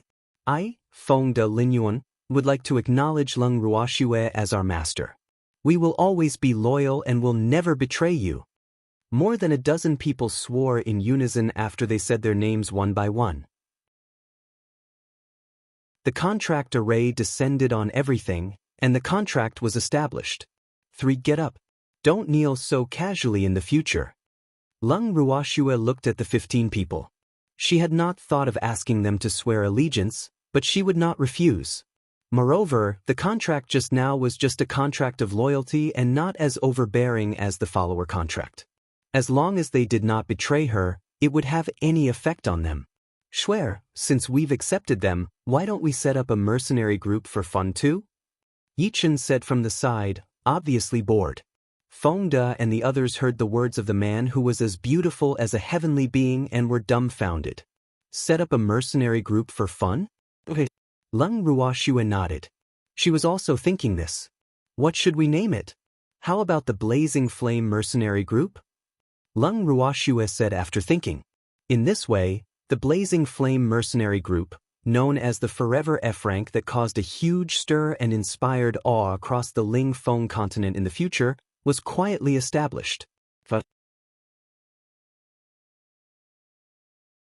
One Big Sister, Feng Feng wants to be together with Big Sister, the little wolf said happily. Okay, Leng Ruoxue coaxed. But her gaze was on the Silver Wolf King. She knew that silver wolves liked their freedom, so she was surprised that they would make such a decision. You are different from other humans. We believe in you, and Feng Feng doesn't want to leave you, and we don't want to be separated from our own child, the Silver Wolf King explained. Don't worry. You will all be my family from now on, Leng Ruoxue said sincerely.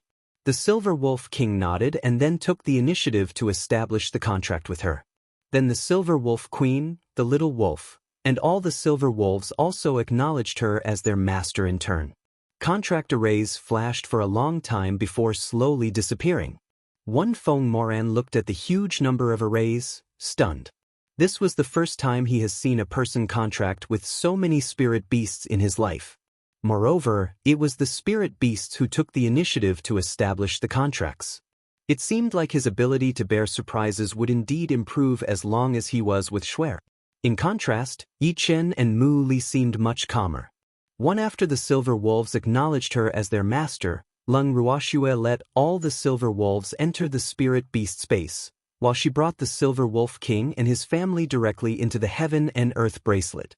2. After she finished settling the silver wolves, the mercenaries began to advance one after another.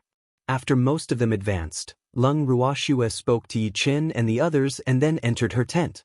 After entering her tent, she went straight into the Heaven and Earth bracelet. She watched little Feng Feng sprinting around excitedly and knew instantly that this little guy was adapting well. Blaze also had a little partner now. As for the Silver Wolf King and Queen, they were still adapting. Leng Ruoxue didn't bother them. She walked straight into the purple bamboo house and looked at the sleeping baby.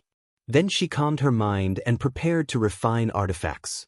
During this period of time, she had spent much more time on alchemy than artificing, so her artificing level was not very high. However, she planned to use her time refining artifacts tonight. The next morning, after getting out of her tent, she found that everyone was busy and their spirits were very high. After seeing her, they all stopped working and gathered in front of her, looking at her with gratitude. Mississippi. Very good. Lung Ruoxue looked at the 15 people in front of her. Feng De was now an advanced spiritual monarch, and 3 were now intermediate spiritual monarchs among the other 14 people. Lung Ruoxue took out 14 badges, gave them to Feng De, and asked him to share them with the others. The badges were golden and had 2 small beasts on the front. One was a blazing flame lion, and the other was a silver wolf. They were the images of Blaze and little Feng Feng. Each of their names was engraved on the back of each badge. After Feng De finished distributing them, seeing that he did not have one, he looked at Lung Ruoxue eagerly. Lung Ruoxue took out a purplish gold badge and handed it to Feng De amusedly. Feng De took the badge and happily pinned it on the left side of his chest. The badges need a drop of blood to recognize their master, Lung Ruoxue said. After hearing this, the 15 of them hurriedly dripped blood onto their badges. After that, all of them became stunned. What happened to them? Feng Moran asked curiously as he walked toward Shui. This is yours. It will recognize you as its master with a drop of blood. Lung Ruoxue handed Feng Moran a purple badge. Oh. Feng Moran did the same without even thinking about it and then became stunned like the others. What good thing is that? Yi Chen came forward, carrying 2 spirit beasts that resembled pigs. What? Chapter 36. You are a monster, too. Lung Ruoxue looked at his clothes, a little helpless. This glutton went hunting early in the morning. These are the badges of our mercenary group for you too. Lung Ruoxue handed him and Mu Li a badge each. They took the badge and pinned them directly on their chests. Shui, this sacred artifact, a defensive sacred artifact? Feng Moran asked in disbelief after coming back to his senses. Heavens, could Shui also be an artificer? Yes, what's wrong? Is it strange? Feng Mo was speechless. Where did this monster come from? Not only is she an alchemist, but she's also an artificer. A sacred artifact. Only an supreme artificer can refine one. The levels of weapons and equipment were divided into treasured artifacts, spirit artifacts, and sacred artifacts. Each level was also divided into elementary, intermediate, and advanced. Only a supreme artificer could refine sacred artifacts, but the success rate of that was only 30%. Big brother Feng, you have to calm down. What if I tell you that I'm also a beast trainer? Lung Ruoxue said half-jokingly. She planned to have a few of her subordinates establish contracts with spirit beasts, so she didn't intend to hide it anyway. You are a monster. Feng Moran managed to muster saying after being stunned for a while. The mercenaries who had just recovered their senses also nodded in agreement with Feng Moran. Their young lady was indeed a monster, but this monster was their young lady and the person they wanted to follow, so the more monstrous she was, the better. Becoming spiritual monarchs, defensive sacred artifacts, and Miss said she would help us contract spirit beasts. Heavens! They didn't even dare to think about this type of equipment before, but this also made them more determined to follow their young lady forever. Lung Ruoxue looked at the excited people in front of her. Since you are now my subordinates, of course I will give you the best equipment. However, it's not up to me as to how far you can go. What she implied was that she would give them the same opportunities, but what they could achieve would depend on their own efforts. We won't let Miss down, the 15 people said in unison. Feng De, you will still be their captain in the future, Lung Ruoxue said. Yes, Feng De quickly replied, unable to hide the excitement on his face. He originally thought that it was enough to stay alive following this young lady, but he did not expect such a big surprise. In the future, solve everything that you can by yourself. If you can't solve it, don't bother me, Lung Ruoxue continued irresponsibly. She hated trouble. Feng De was stunned and dumbfounded. What does Miss mean? Miss, do you intend to be an arm-flinging shopkeeper? But you shouldn't leave us alone. Thinking of this, Feng De couldn't help looking at Leng Ruoxue aggrievedly. Then if there's something that we can't solve, who should we look for? Feng De had the expression of "Miss, you can't leave us alone." Leng Ruoxue thought for a while and then casually and very irresponsibly pointed at Feng Moran. Talk to him. He will be your immediate superior from now on. Swear, Feng Moran looked at her aggrievedly. That's right. Feng Moran, Yi Chen, and Mu Li will all be the deputy leaders of our mercenary group from now on. Ask them if you have any issues in the future. Just don't bother me. Leng Ruoxue made up her mind to an arm-flinging shopkeeper no matter what. Okay, look for him if you encounter small things, but only look for me if you meet something big. Yi Chen also pointed at Feng Moran. You all? Feng Moran was speechless. What sort of people are they? Alas, Feng De could see that all of them did not want to take any responsibilities. How can there be such lazy people in this world? Miss, I have drafted regulations for the mercenary group. Deputy Leader Feng has read it and said to ask you for instructions, Feng De said after finding Leng Ruoxue. Since he has okayed it, there's no need to show me. Leng Ruoxue looked at the thick pile of paper in Feng De's hand with a bit of a headache. Miss, you are the leader of the group and you must agree before we can implement it, Feng De explained. Put it there first. I'll take a look when I have time. Leng Ruoxue frowned slightly. So Feng De put the regulation draft in front of her and went to work on other things. Miss, we're back. We gathered a lot of herbs today. Lin Yuan handed the storage ring in his hand to Leng Ruoxue. He knew that alchemists like their young lady would not let herbs go whenever they saw them. They did not pick ordinary herbs before. Thank you. Leng Ruoxue took the ring, moved the medicinal herbs to her ring, and then returned the ring to Lin Yuan. Basically, every mercenary would learn some knowledge in distinguishing medicinal herbs in order to avoid encountering valuable herbs and not knowing during missions. Miss, I have another piece of news, Lin Yuan said mysteriously. What news? Leng Ruoxue was a little curious. During these days, Lin Yuan and the group's knowledge had improved a lot. Ordinary news probably wouldn't interest him. Purple pearl fruit. Where? Purple pearl fruits were similar to green spirit fruits. Both were more beneficial to spirit beasts and could help spirit beasts to advance. But it could only replenish spiritual energy for humans. The purple pearl fruit might be dispensable to Leng Ruoxue, but she happened not to have one in her hand. Moreover, she had so many beasts and they would definitely need them in the future. About a 2-day journey away from here. I heard that a level 9 holy beast is guarding it. And the Su family seems to be there too. Apparently, they have to obtain the purple pearl fruit by hook or by crook. Lin Yuan told Leng Ruoxue the news he had heard. The Su family? Leng Ruoxue called Feng De and asked him to tell everyone to pack up and to set off immediately. Swear, why are we leaving in such a hurry? Yi Chen looked at Leng Ruoxue with some uncertainty. Feng Moran also looked at Leng Ruoxue incomprehensibly. Didn't Shuer say we would rest for 2 days before setting off?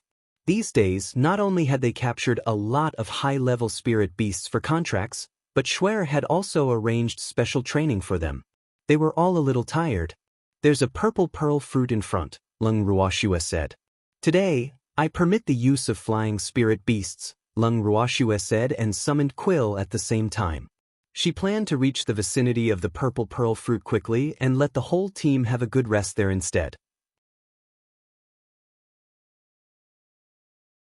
Chapter 37. One cannot reveal the secrets of the heavens. After hearing this, everyone quickly summoned the flying spirit beasts that they had recently contracted. Their young lady usually didn't allow them to use them. In the words of their young lady, it was to train their endurance. Feng Moran summoned the flying spirit beast that he had never had the opportunity to use and was ready and waiting for Shuer to issue the order. Mu Li also has his own flying spirit beast, but only Yi Chen did not have one. However, he did not need to be invited by others, nor was he embarrassed. Instead, he sat directly on Quill's back with his arms wrapped around Leng Ruoxue's waist casually. One Shuer, you have to protect me. I'm afraid of heights. Yi Chen's face looked terrified. It was obvious that he wanted to take advantage of her. Lung Ruoxue could do nothing about his cheekiness. She rolled her eyes at him and didn't bother to care about him. She waved her hand to signal everyone to go. It only took a few hours before they reached the vicinity of the purple pearl fruit. Lung Ruoxue sat on Quill's back and flew around. Seeing that the place closest to the fruit was already full of people, she chose a place not too far away from it as their temporary camp. Everyone seemed to be waiting for the purple pearl fruit to mature. After everyone landed, they quickly set up a camp, lit a fire, and prepared to cook. Miss, in addition to the Anaconda Mercenary Group, the Hurricane Mercenary Group and the Universal Mercenary Group are also here. Among the 5 great families, only the Sioux family is here. In addition, there are several teams sent by some small and medium-sized mercenary groups and families. As for the Guardian Holy Beast, I heard it's a level 9 King Kong Great Ape. Lin Yuan, whom Lung Ruoxue had sent to scout for news, reported when he returned. King Kong Great Ape? Lung Ruoxue pondered. For Schwer, a King Kong Great Ape isn't easy to deal with. They're very rare spirit beasts with both offensive and defensive capabilities. They have extraordinary strength and combat power, Yichen said from the side. Lung Ruoxue nodded. She also knew that a King Kong Great Ape would be difficult to deal with, but she was not too worried because she had Charm with her. Beloved master, how could you forget Darling? Leave that silly orangutan to your Darling. Darling jumped into Lung Ruoxue's arms and acted coquettishly. You can beat it? Lung Ruoxue looked up and down at the small and cute Darling. With his small arms and legs, wouldn't that giant ape slap him flat before he could do anything? Master, fighting is a barbaric behavior. How can I, your Darling, do something so crude? Darling said in contempt. He was a gentlemanly fox who didn't like fighting. What method do you have then? Lung Ruoxue asked curiously. One cannot reveal the secrets of the heavens, Darling said proudly. This little thing actually left her hanging. Lung Ruoxue rubbed Darling's fluffy little head. You don't get any share of dinner tonight? Beloved master, how can you bear to let your dearest Darling go hungry? Darling wailed pitifully. His silver eyes complained with tears in them yet looked at Yichen triumphantly, full of provocation. Yichen looked at the little purple fox lying in Lung Ruoxue's arms, acting coquettishly and provoking him. He only found him an eyesore. If Schwer weren't here, he would have thrown out this stinky, coquettish fox. How dare he compete with me? One Lung Ruoxue felt a headache watching the silent sparks fly between the human and the fox. Charm jumped onto Lung Ruoxue's shoulder and said softly, Master, food is ready. Charm is still the most well-behaved. Lung Ruoxue deliberately ran her hand through Charm's beautiful and white fluffy fur. Schwer, I'm very well-behaved too. Beloved master, your Darling is also very well-behaved. The human and fox spoke in unison while shooting their jealous eyes at Charm, achieving a tacit understanding to cooperate. Hurry up and eat. Then rest early after dinner, Lung Ruoxue said. Okay. The next morning, Lung Ruoxue got out of her tent and saw only Feng Moran, Yichen, and Mu Li. Feng Da and the others went out so early? Lung Ruoxue asked curiously. It isn't time for breakfast yet, right? Or did I get up late? They said they had something to do and would be back later, Yichen explained. It was so early in the morning, and yet they were sneaking around. Who knew what they were doing? Miss, we are back, Feng Da said, a little embarrassed. Were you robbed? Feng Moran's eyes widened in disbelief. Every one of them was in tattered clothing and had bloodstains on their bodies. Their cheeks were swollen blue and purple, as though they had just been beaten. Very good. Lung Ruoxue glanced at their condition. Big Brother Feng only saw their appearance, but she noticed that their current strength was the same as before they advanced. The badges she gave them had the function of hiding their true strength, and they seemed to have used it. While she didn't care about the Sioux family and the Anaconda Mercenary Group, she understood and accepted their intentions for doing this. Yichen and Mu Li just glanced at them and didn't say anything. Young master, I almost couldn't see you anymore. Covered in blood, Feng Da ignored the strange gazes of everyone present, threw himself at the young man's side, and wept bitterly. The dozen or so people behind him were all in bad shape as well. You are Fengde? What happened to you? The young man was puzzled. Fengde and his team might not be the very best in their mercenary group, but they were definitely among the best. How could they be in such a miserable state?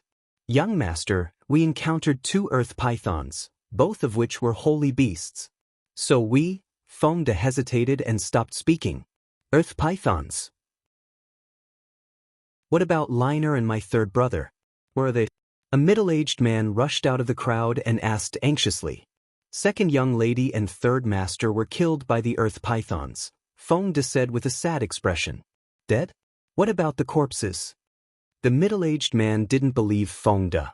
His 3rd brother was a spiritual sovereign.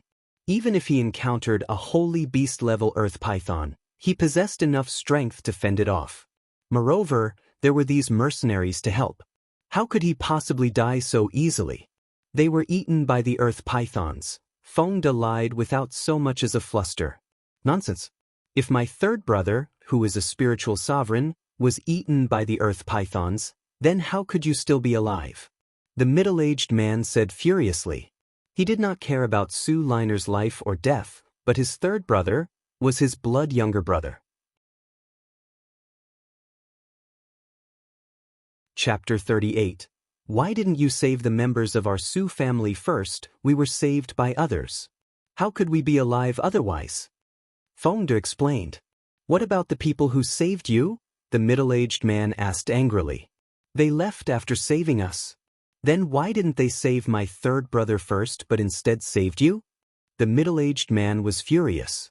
Elder Su, we might be mercenaries with low status and not of noble birth like 3rd master and 2nd young lady, but we are also raised by our parents. Please don't insult our dignity. Moreover, can we decide who our benefactor wants to save? Fengde said righteously. Fengde's words resonated with the mercenaries present. Elder Zu's words despising the lives of mercenaries had already made them a little unhappy, but now Fengde's words had completely aroused their dissatisfaction. That's right. Are the lives of your Su family precious while the lives of us mercenaries worthless? Someone said in the crowd. That's right. The Su family is too much. Isn't this bullying? Someone else said. Young Master Zhang Jian, your mercenary group didn't do a good job of protection. You must give our Su family an explanation for this matter.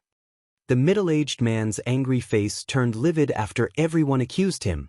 So he simply turned his spear toward the young master of the Anaconda mercenary group and demanded an explanation. This, Zhang Jian frowned and glared at Fengde fiercely. How dare they cause trouble for the mercenary group? He turned his gaze toward the young masters of the Hurricane Mercenary Group and Universal Mercenary Group, Zhu Ri and Song Ran, hoping they could help him. However, they refused to look at him. He was so pissed off. Elder Su, this incident is indeed a mistake of our Anaconda mercenary group. In order to make up for the bereavement of Elder Su, we are willing to hand them over to you to be at your disposal. Zhang Jian steeled himself and said.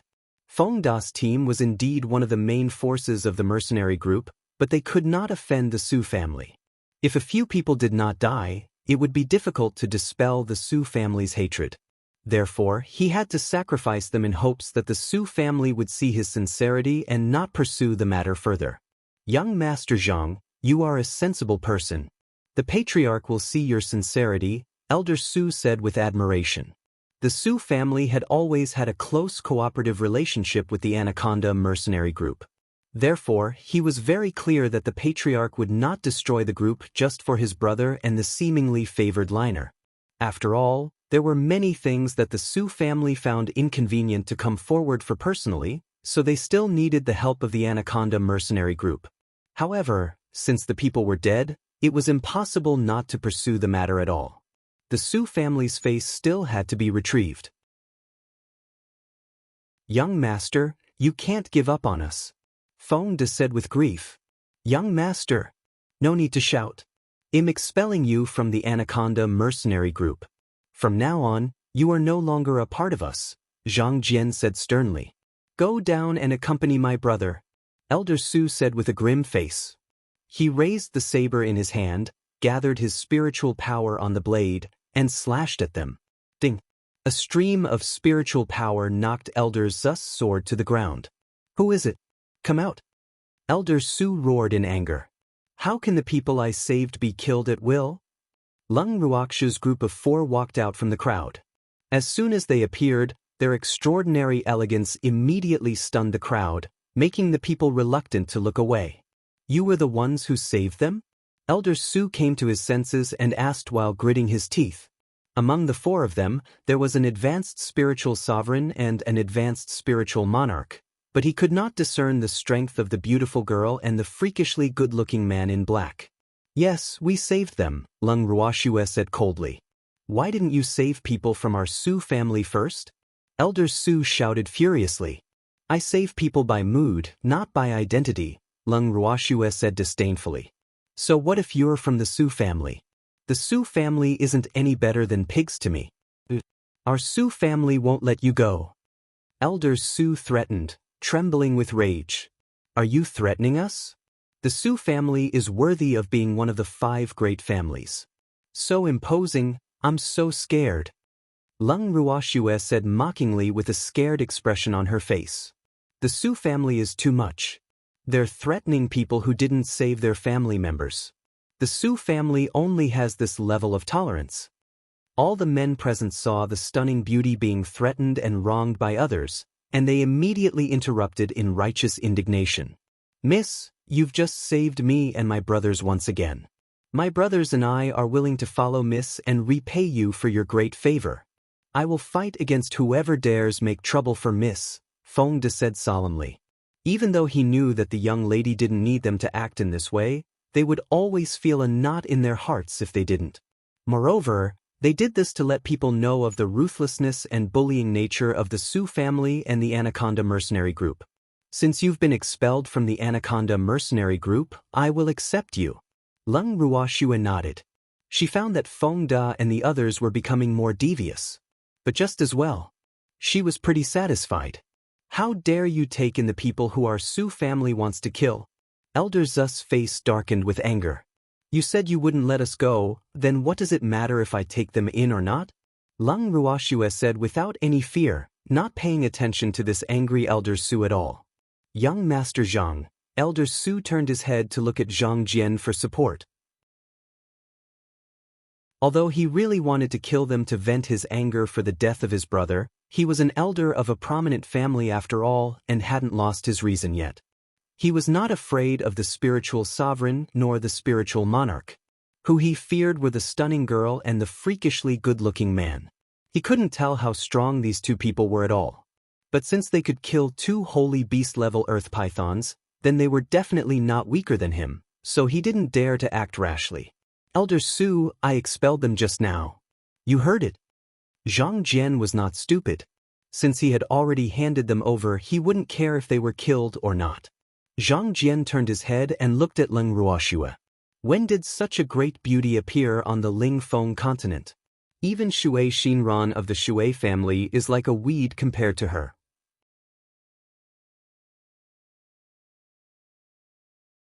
Chapter 39. King Kong Great Ape, may I ask your good name, miss?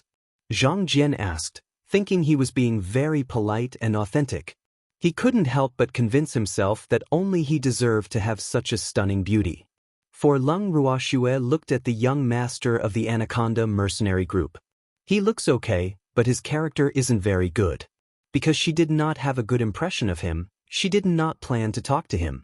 Wife, who is this person? Yichen said with a look of jealousy and dissatisfaction. How dare he have any ideas about Shui? He must be tired of living. I don't know. Lung Ruoxia said helplessly. This man insisted on calling her his wife whenever there were many people around. Zhang Jian couldn't believe that such a great beauty was actually married. But since she was married, she wasn't worthy of him even if she was so beautiful. Lung Ruoxia glanced at Zhang Jian with a bit of disgust, and she then looked at the young masters of the other 2 major mercenary groups. These 2 young masters were superior in both appearance and demeanor. It seems that this Anaconda mercenary group will be destroyed in his hands sooner or later. Seeing Lung Ruoxia's gaze on them, Zhu Ri and Song Ran nodded friendly. Miss, your tent is set up. Feng De walked over. Lung Ruoxue nodded. She completely ignored the fuming Elder Su and went directly into her tent to rest. Not long after entering, a purple shadow jumped into her arms. "Beloved master, your darling is back." Lung Ruoxue gently touched the thick, fluffy fur on Darling's body. "Ah, it feels really good." "Did the ape agree?" Lung Ruoxue asked. Any spirit beast with wisdom would agree to exchange a green spirit pill for a purple pearl fruit. It was not a loss.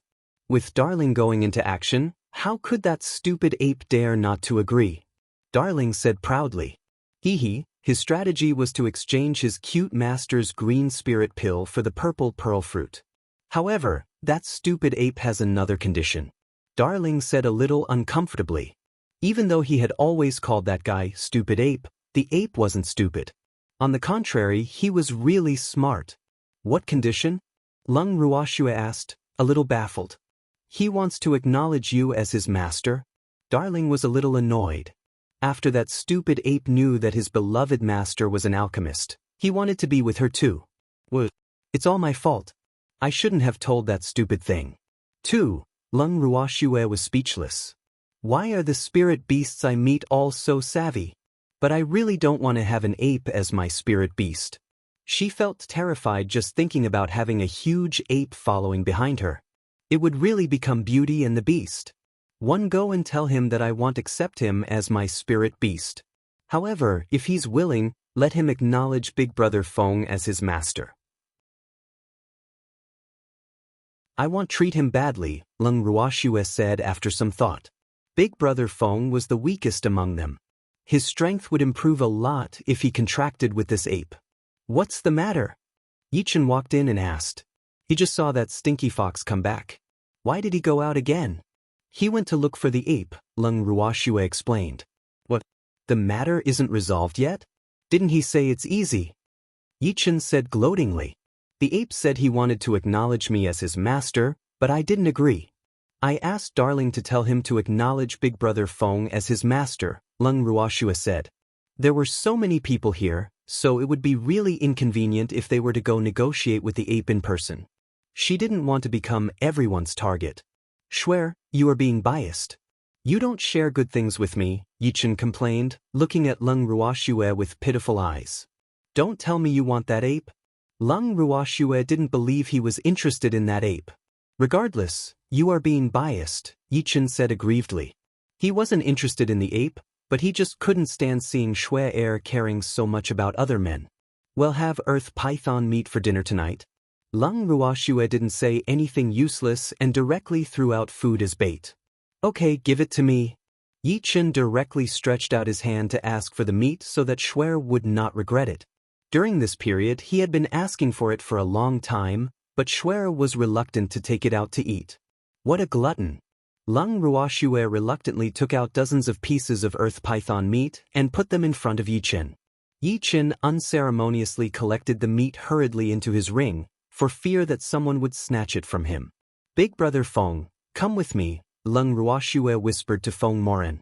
"Shuer, where are we going?" Feng Moran was puzzled. Shuer was bringing him quite a distance away. Lung Ruoxue led Feng Moran around randomly to make sure that no one was following them, and then they went into a cave. The cave was very small, and they had to bend down to get in. "Darling, which way should we go?" Lung Ruoxue asked Darling, who was lying in her arms, after they entered the cave. "Turn left and go all the way to the end," Darling said. The two walked for about half an hour and finally came to a very spacious cave. Lung Ruoxue looked at the King Kong great ape. He was about 10 meters tall and covered with long black hair, and his body was strong and resembled a mountain.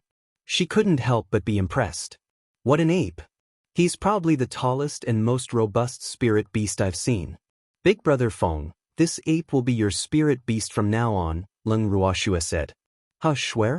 No, this isn't good." Her words shocked Feng Moran. This was a level 9 holy beast, a level 9 holy beast. There were only 2 such beasts in the Feng family. "Acknowledge your master," Lung Ruoxue said directly to the King Kong great ape. This gorilla was unexpectedly also a spirit beast with an ancient noble bloodline. The King Kong Great Ape nodded and directly initiated the process. After a while, the contract array disappeared, and he successfully acknowledged his master. Master, the King Kong Great Ape's voice boomed. His master's current strength was now very low. But with such friends, he believed that following his master was definitely the right choice. Fong Moran was obviously still a little dazed. But he felt the connection between his soul and the ape's and knew that the ape had already acknowledged him as his master. Schwer, Fong Moran looked at Schwer and didn't know what to say. Schwer treated him better than his family did, and he really didn't know how to repay her.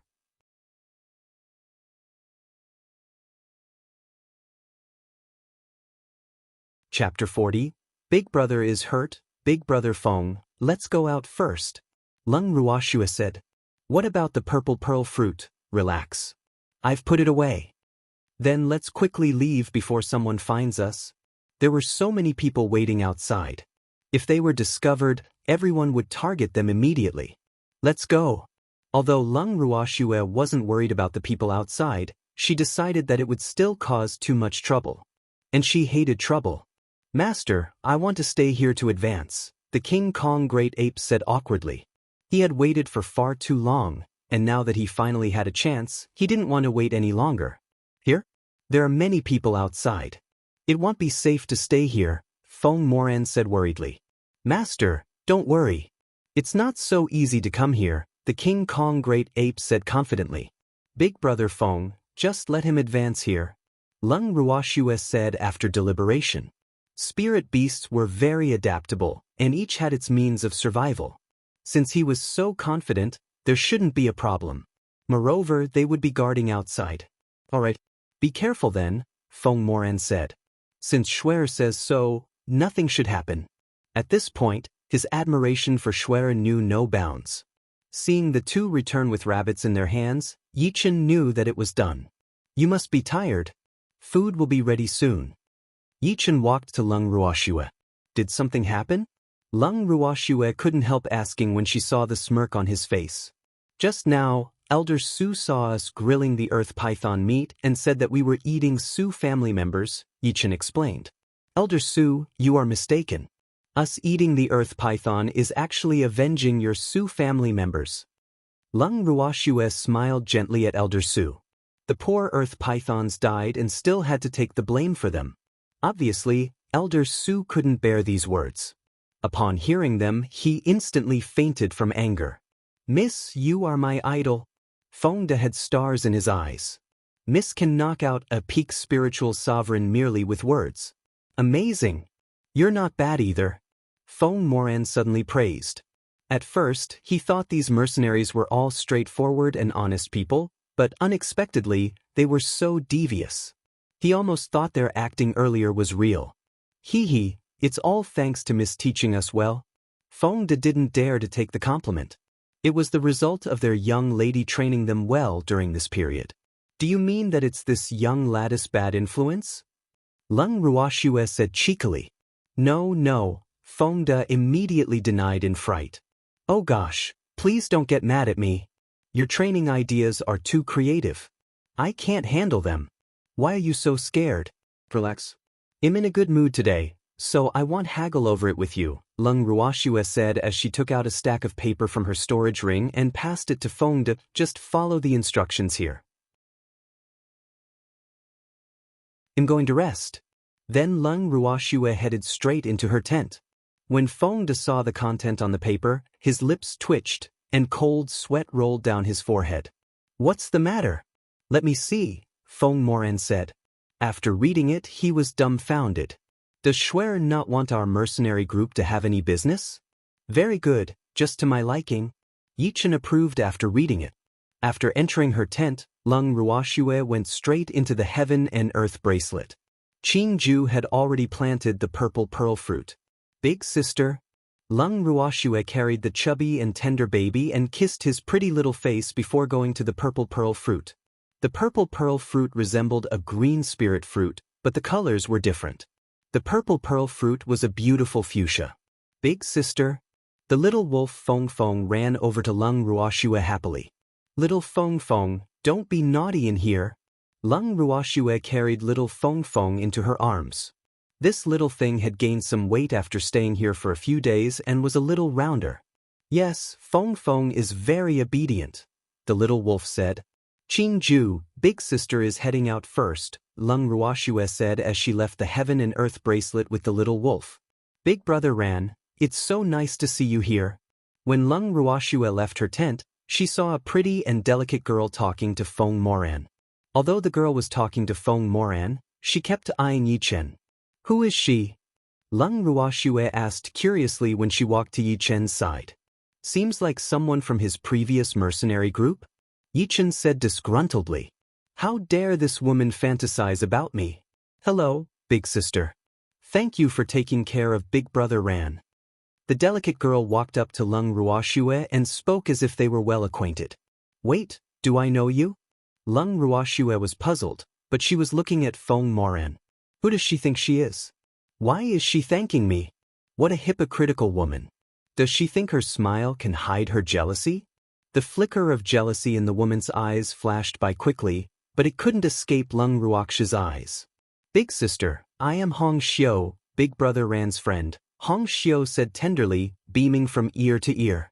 Since you are only big brother Feng's friend, I don't think you should be the one thanking me. Besides, I'm only 15. Do you think you're younger than me? Lung Ruoxue said coldly, not giving her any face at all. This irrelevant person dares to provoke me. Big brother Ran, Hong Xiu looked at Feng Moran aggrievedly with tears welling up in her eyes, hoping that he would speak up for her. In the past, he always took good care of her in the mercenary group. You don't belong here. Go back. Feng Moran said impatiently. He didn't want to have the slightest relationship with anyone from his previous mercenary group. Big brother Ran, Hong Xiu was dumbfounded. It shouldn't be like this. You don't have to feel bothered about being expelled from a second-rate mercenary group. Brother, I was expelled from the second-best one. Feng De patted Feng Moran's shoulder to console him. You're right. Everyone, from now on, we are the Blazing Flame mercenary group. Feng Moran declared at the top of his lungs.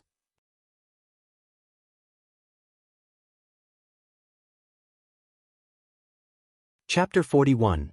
Big Brother is Hurt, 2. After Feng Moran finished speaking, many mercenary groups and families who wanted to befriend them came forward to congratulate them. Although establishing a mercenary group wasn't a big deal, anyone could see their strength. Congratulations. Ju Ri and Song Ran deliberately walked up to Lung Ruoxue. They knew that this stunning girl in front of them was the core of the group. Thank you. Everyone, in order to thank you for your kind intentions, I have decided to invite everyone who congratulated us to eat earth python meat, Lung Ruoxue said. Since others intended to be on good terms with her, she shouldn't be too distant. Moreover, her meaning was obvious. Only those who had congratulated her earlier would have a share. Really? That's great. What a treat. Some of those who came to offer their congratulations didn't expect something so good, and they were overjoyed. Earth python meat wasn't something that just anyone had the chance to eat. We still don't know your names? Ju Ri and Song Ran couldn't help asking after sitting together with Lung Ruoxue's group of 4. Feng Moran. Muli. Yichen. She is my wife, Lung Ruoxue, Yichen introduced directly, wanting to strangle his love rivals to death in the bud. Lung Ruoxue?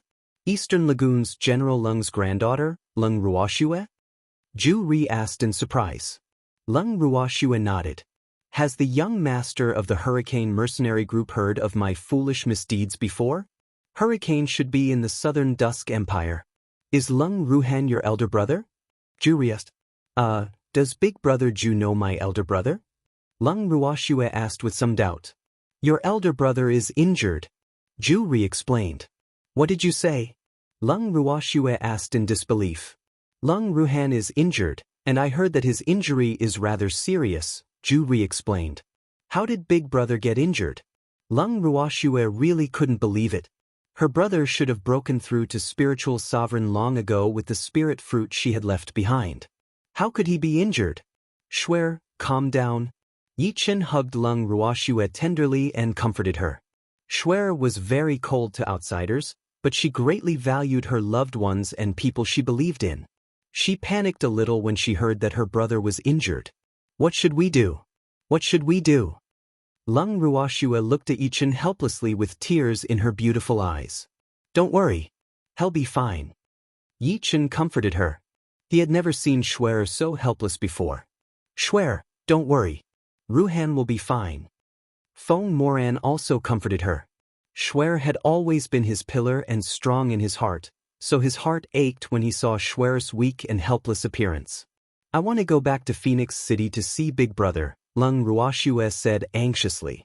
Okay, well go back now, Yichen said comfortingly. Big Brother Feng, I have something to tell you, Lung Ruoshua said to Feng Moran. Okay. Feng Moran stood up and walked into Lung Ruoshua's tent with her. Big Brother Feng, take this. Lung Ruoshua handed him a jade bottle. What is this? Feng Moran was curious. Poison. I'm afraid some people will have some devious ideas after I leave. Big Brother Feng doesn't need to be soft-hearted then. Lung Ruoshua could leave early but not Big Brother Feng. Charm. Master, I will protect them, Charm said understandingly. He knew that his master was worried about them, so she wanted him to stay. Thank you. Lung Ruoshua hugged Charm's small and cute body tightly, feeling a little reluctant to part. But with Charm here, she would be much more at ease. Big Brother Feng, ask Fengda to come in after you go out. Okay. Charm jumped onto Feng Moran's shoulder and followed him out of the tent. Mississippi. Fengda walked in and looked at Lung Ruoshua with some concern. He just heard that something had happened to his young lattice elder brother. His young lady valued them so much, what more her own blood relatives. Protect them, Lung Ruoshua said directly and handed him a bottle of poison. While I don't allow you to bully others with your power, I won't allow you to be bullied by others either, so don't embarrass me. If anyone dares to bully you, don't be soft-hearted, and don't be afraid of causing me trouble. I might hate trouble, but am not afraid of it. You have to know that our Lung family isn't easy to bully, Lung Ruoshua reminded him. The Lung family was the most protective of their own. The reason she said this to Fengda was that she was afraid that Big Brother Feng would have too many concerns and be unable to do it. Miss, don't worry. Fengda won't let anyone bully our Lung family, Fengda promised. He had long regarded himself as a member of the Lung family. It was their fortune to have such a protective master. Stay here with Big Brother Feng. After the King Kong Great Ape breaks through, you can return to Phoenix City with him or stay here to train. Lung Ruoshua gave them two choices. Fengda nodded. Don't worry, Mississippi. I promise I won't let anyone lose a strand of hair. Mu Li, stay and protect them. If necessary, kill anyone without mercy. Yichen also instructed Mu Li with a cold glow flashing through his eyes. Before leaving, Lung Ruoshua gave Ju Ri a heavenly essence pill and Song Ran a spirit fruit as repayment for their kindness in reporting the news. Then she left the illusionary forest with Yi Chen on Quill's back. Seeing the two people he feared the most leave, Elder Su became a little restless. Let's see who can protect you now. He was the strongest here now since the two people he couldn't see through left. Now, it's the time for us to settle the score properly. Elder Su said to Fengda and the others cockily. Yo, why isn't Elder Su pretending to be dead? Fengda said mockingly. This elder wasn't so lively when his young lady was around. Boss, you don't understand. The higher the status, the more afraid of death. He wasn't confident that he could defeat our young lady, so of course he could only pretend to be dead, Lin Yuan said cooperatively. Oh, no wonder, realization dawned upon Fengda's face.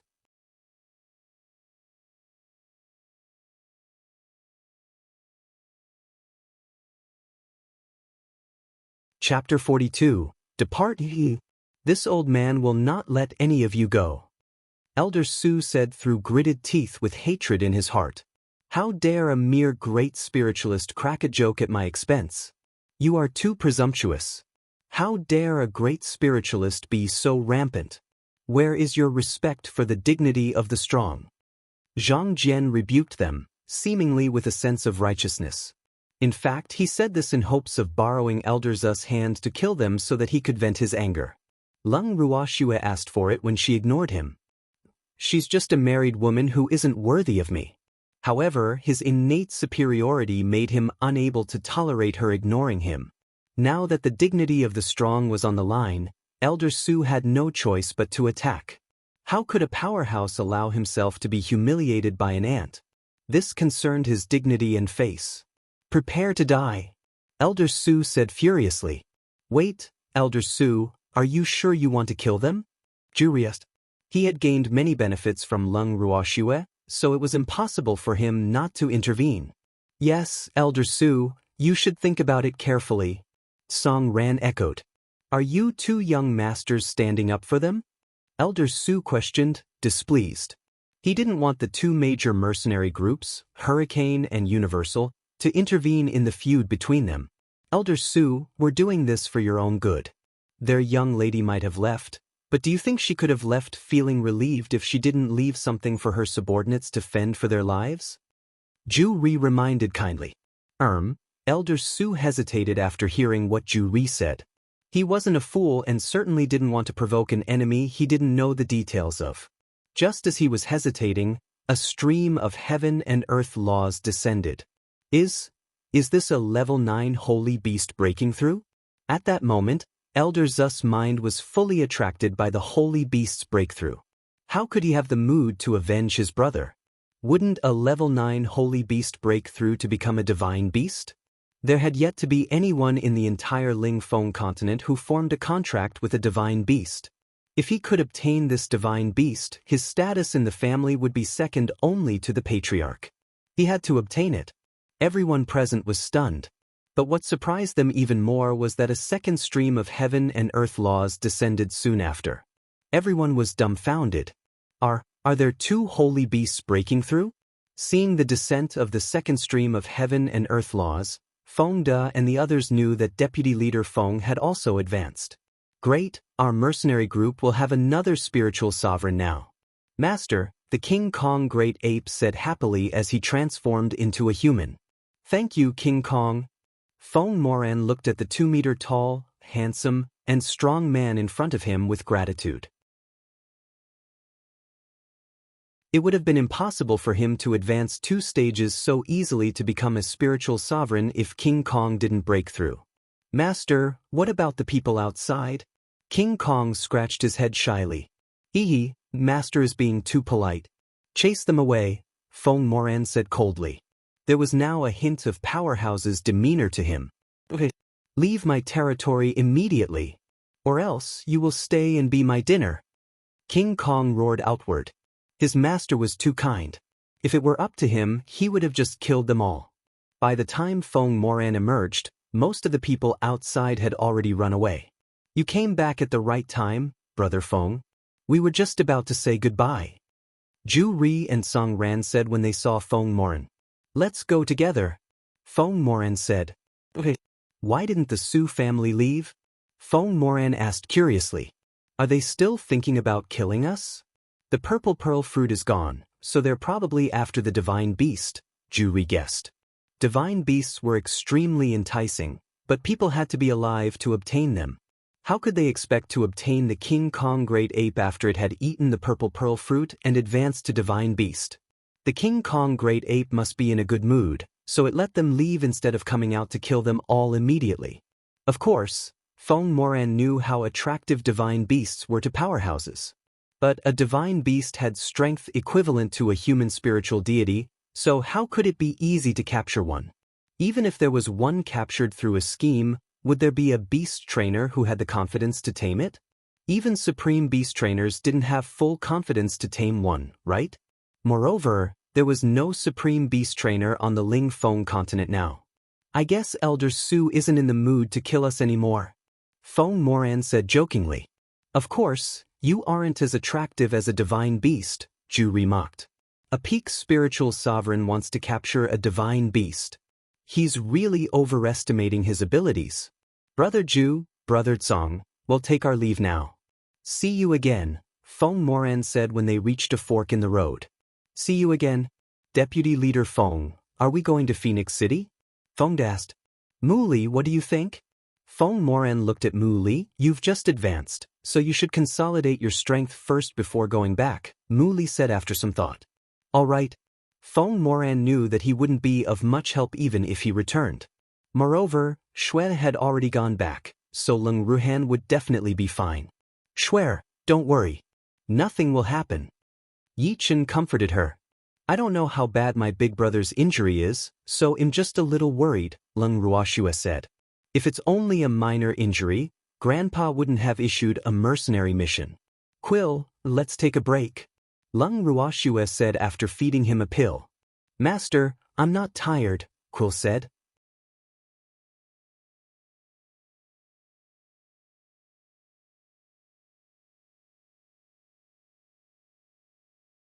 Chapter 43. Arrived home, let Grandpa take a good look. Oh, my Xue has grown taller and prettier, Leng Qingtian said proudly. His grandchildren were his pride, but right now his grandson thus. Xue, who is he? Leng Qingtian looked at the stunningly beautiful man standing behind Xue curiously. He wouldn't have noticed him if he hadn't coughed twice.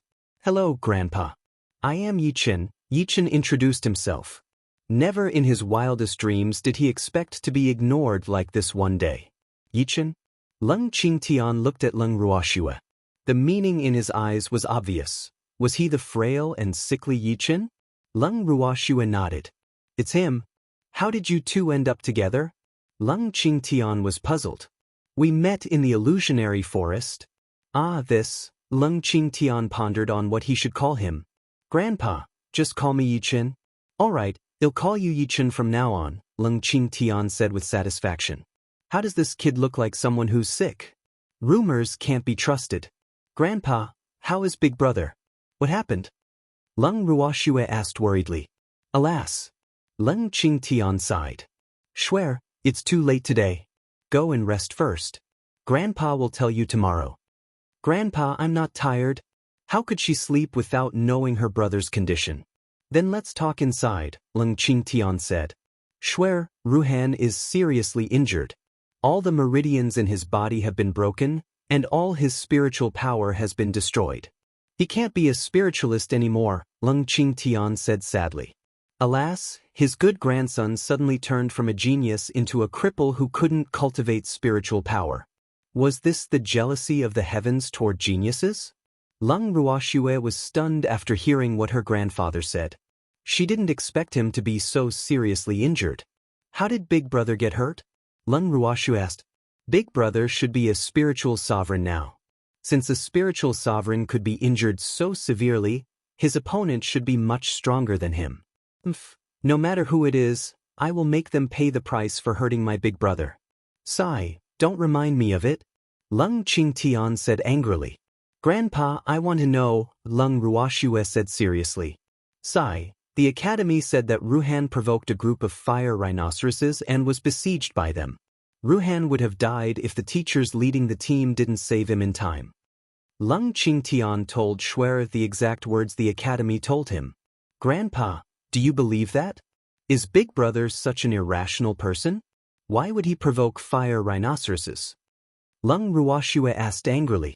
Fire rhinoceroses were very barbaric spiritual beasts that lived in groups, and even spiritual supremacies wouldn't provoke them.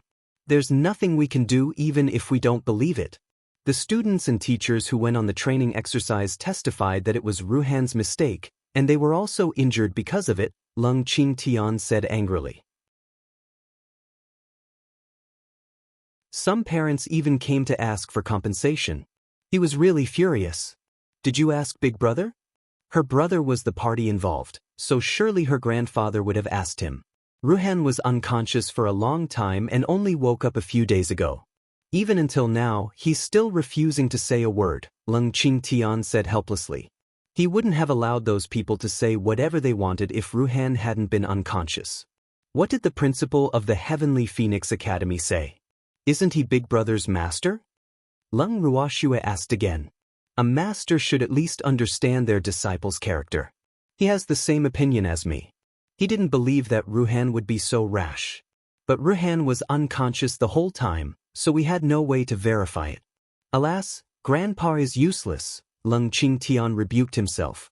If Old Man Lin hadn't been away from Phoenix City at the time, the matter wouldn't have reached the point where it couldn't be sorted out.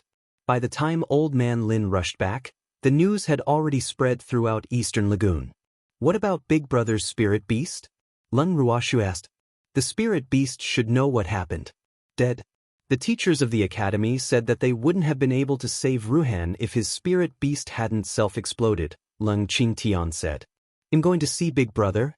Lung Ruoshue decided to check on her brother first. Grandpa will accompany you. Swear, I'll go too, Yichen said. Grandpa, please have some rest. Yichen and I will go. Lung Ruoshue and Yichen arrived at the cold tea pavilion, where Lung Ruhan lived. As soon as they entered, they saw a tall and thin figure standing in the middle of the yard. Lung Ruoshue could already feel the sadness from her big brother before she approached him. Big brother, Lung Ruoshue called out tenderly. Upon hearing Lung Ruoxue's voice, the thin figure standing in the middle of the yard turned around. Swear. Lung Ruhan, who had been silent since waking up, finally spoke when he saw his beloved sister. Big brother. Lung Ruhan hugged the emaciated Lung Ruhan and cried out in heartache. Damn it, my big brother, who used to be handsome as an immortal, is almost as thin as a piece of paper. He looks so haggard and dejected. No matter who caused him to become like this, I will never let it go. Swear. Lung Ruhan hugged Lung Ruoshue tightly as tears rolled down his cheeks. Swear, Ardent is dead, Lung Ruhan said sadly. Lung Ruoshue knew that Ardent was her brother's contracted spirit beast. Ardent's death must have devastated her brother. Alas, at this moment, she really hoped that her brother's relationship with Ardent hadn't been so deep. But it was too late to say anything now. Everyone in the Lung family greatly valued their spirit beasts and treated them as their family. Big brother, Ardent wouldn't want to see you like this. Lung Ruoshue knew that in her brother's heart, losing a partner whom he viewed as family devastated him more than losing his spiritual power and becoming a cripple. It was all to save me. I am too useless. Lung Ruhan blamed himself. Big brother, can you tell Swear what happened? Lung Ruoshue took the opportunity to ask. Swear, do you believe me? Lung Ruhan asked. When he woke up, Mingyan had told him the academy's explanation. But because he had been so immersed in the sadness of losing Ardent, he didn't bother to defend himself. Of course I believe you, Lung Ruoshue said. Why would she believe outsiders instead of the big brother who loved her?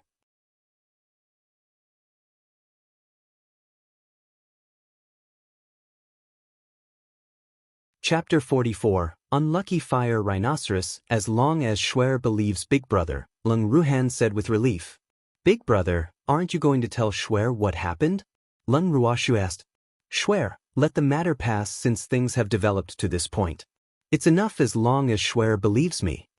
Although he wanted to tell the truth, he didn't want to make things difficult for his master, nor did he want to damage his academy's reputation because of a few black sheep. Listen to Big Brother, Lung Ruoshue coaxed. She knew that her brother had concerns and would rather suffer himself. But she didn't have any. Let the matter pass? It's not going to be that easy. How can I let anyone who bullies the Lung family off so easily? Do they really think that the Lung family are pushovers? Big brother, it's getting late. You should rest early. Swear will visit you tomorrow. But Big brother will sleep now and wait for Swear to come tomorrow. Lung Ruhan didn't want Swear to worry. Lung Ruoshue watched her brother fall asleep on the bed with her own eyes before leaving with Yichen. Swear, do you really intend to let this matter pass? Yichen asked curiously. What do you think? Lung Ruoshue asked rhetorically. No matter what you want to do, don't leave me behind. You have to count me in. Yichen didn't believe that this protective little woman would let those fellows who made her elder brother the scapegoat go unscathed. Okay, no problem, Lung Ruoshue said generously. Why should I decline if someone is willing to be a free goon? Come up, Lung Ruoshue said to Yichen as she sat on Quill's back. Where are we going? Yichen was curious. Misty Woods, Lung Ruoxue's pink lips softly murmured. The Misty Woods was one of the many medium-sized forests in the Eastern Lagoon Empire. It was incomparable to the illusionary forest, regardless of size and the population, types and levels of spirit beasts. The Misty Woods was much safer than the illusionary forest, and it was very close to Phoenix City. As a result, the Heavenly Phoenix Academy often regarded the Misty Woods as a training ground for new students. She had learned from Ming and that her brother met with the accident in the Misty Woods. "Are we going hunting in the Misty Woods at this late hour?" Yichen teased. "Yes, hunting," Lung Ruoxue said lightly. After flying for less than half an hour, Quill brought them to the entrance of the Misty Woods. "Quill, find a spirit beast and ask where the fire rhinoceros's territory is," Lung Ruoxue said directly. "Yes, master." Quill's sharp eagle eyes searched around and found an owl hiding in a tree. Quill flew directly to the front of the owl and asked, "Where is the territory of the fire rhinoceroses?" "This insignificant beast will bring you there," the 1-meter-tall owl said while trembling in fear. "This is it," the timid owl said. "Thank you. This is your reward." Lung Ruoxue threw a spirit fruit to the timid owl. The owl opened its mouth to catch the fruit, nodded in gratitude, and quickly flew away. "Quill, go and capture a fire rhinoceros for me," Lung Ruoxue ordered. The fire rhinoceroses should be asleep, so she had to lure them out. "Yes." Quill flew around in the sky and then swooped down. A chubby fiery red rhinoceros appeared in his sharp claws when he flew up again. Fire rhinoceroses were fire attribute rhinoceroses. They were mostly intermediate spirit beasts, but a small number of them were advanced spirit beasts of level 7 and above. The fire rhinoceros caught by Quill was a level 7 spirit beast. "Who are you people?" the fire rhinoceros stammered. "Don't be scared. We just want to have a chat with you," Lung Ruoxue said with a smile. I have nothing to talk about with humans," the fire rhinoceros said fearfully. How could it not be afraid? There was a holy beast eyeing it covetously next to it. "Boo! Schwer, I'm hungry. Let's roast it and eat it. It seems to have a lot of meat, so it should taste good." Yichen looked at the fire rhinoceros lying on the ground. "Yes, I heard that fire rhinoceros meat is very delicious. I haven't eaten it before," Lung Ruoxue said cooperatively. "It's more than that. The hide of fire rhinoceroses is also very valuable. So are their horns. They are all good raw materials for making equipment," Yichen commented critically about fire rhinoceroses. "One probably isn't enough to eat, right? Why don't we catch a few more? We can bring them back for Grandpa and the others to try," Lung Ruoxue said. "Master, I'm going to catch more." Quill flew up again. In less than half an hour, Quill caught more than a dozen fire rhinoceroses, each of them a level 7 spirit beast. "Quill, well done," Lung Ruoxue praised. Her beast was so smart and new to capture advanced beasts. Spirit beasts with intelligence were more interesting. "Schwer, which one should we grill?" Yichen asked expectantly. "I'll leave it to you to decide." Lung Ruoxue started a fire. This one, they're all quite fat. Which one should I choose?" Yichen murmured to himself as he circled the fire rhinoceroses. The captured fire rhinoceroses all lowered their heads, afraid that they would be chosen by this nasty man. "Since they're all good, just pick any one," Lung Ruoxue suggested. "Then this one. It's the fattest one." Yichen pointed at a 200-kilogram fire rhinoceros and kicked it out. After being kicked, the fat fire rhinoceros rolled to Lung Ruoxue's feet like a ball. "Let's let out some blood first." Lung Ruoxue held a sharp dagger in her hand and gestured at the fat fire rhinoceros. "Boo! Don't eat me. My flesh stinks and isn't delicious." The fat fire rhinoceros whimpered and sobbed. "Where should I start? This is it." Lung Ruoxue thought for a long time before finally deciding on the spot to insert her knife. It was the fat fire rhinoceros butt. She raised her dagger and stabbed it fiercely. "Aha!" A shrill scream echoed through the entire forest. "Who's bullying my fire rhinoceros tribe?" A loud roar resounded from the distance. "You're finally out. It would have been better if you had cooperated earlier," Lung Ruoxue said with satisfaction after seeing that she had achieved her goal. They had caught so many fire rhinoceroses, but the fire rhinoceros king had actually pretended to be dead.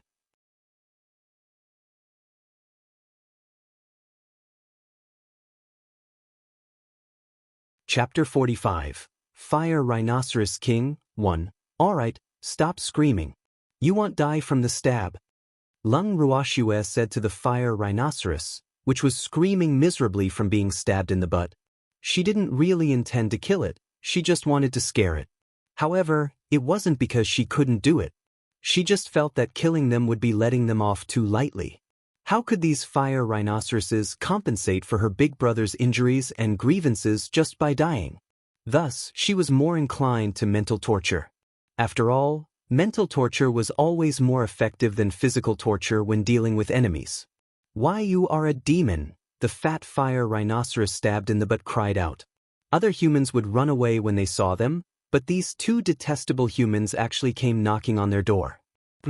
These two detestable humans will die for sure when the king comes. The king will definitely take revenge for this pain, the fat fire rhinoceros muttered in his head. Lung Ruoxue knew that the fire rhinoceros king was almost here, as she heard the sound of galloping drawing close. It seems to have brought a lot of subordinates. Come on, the more, the merrier.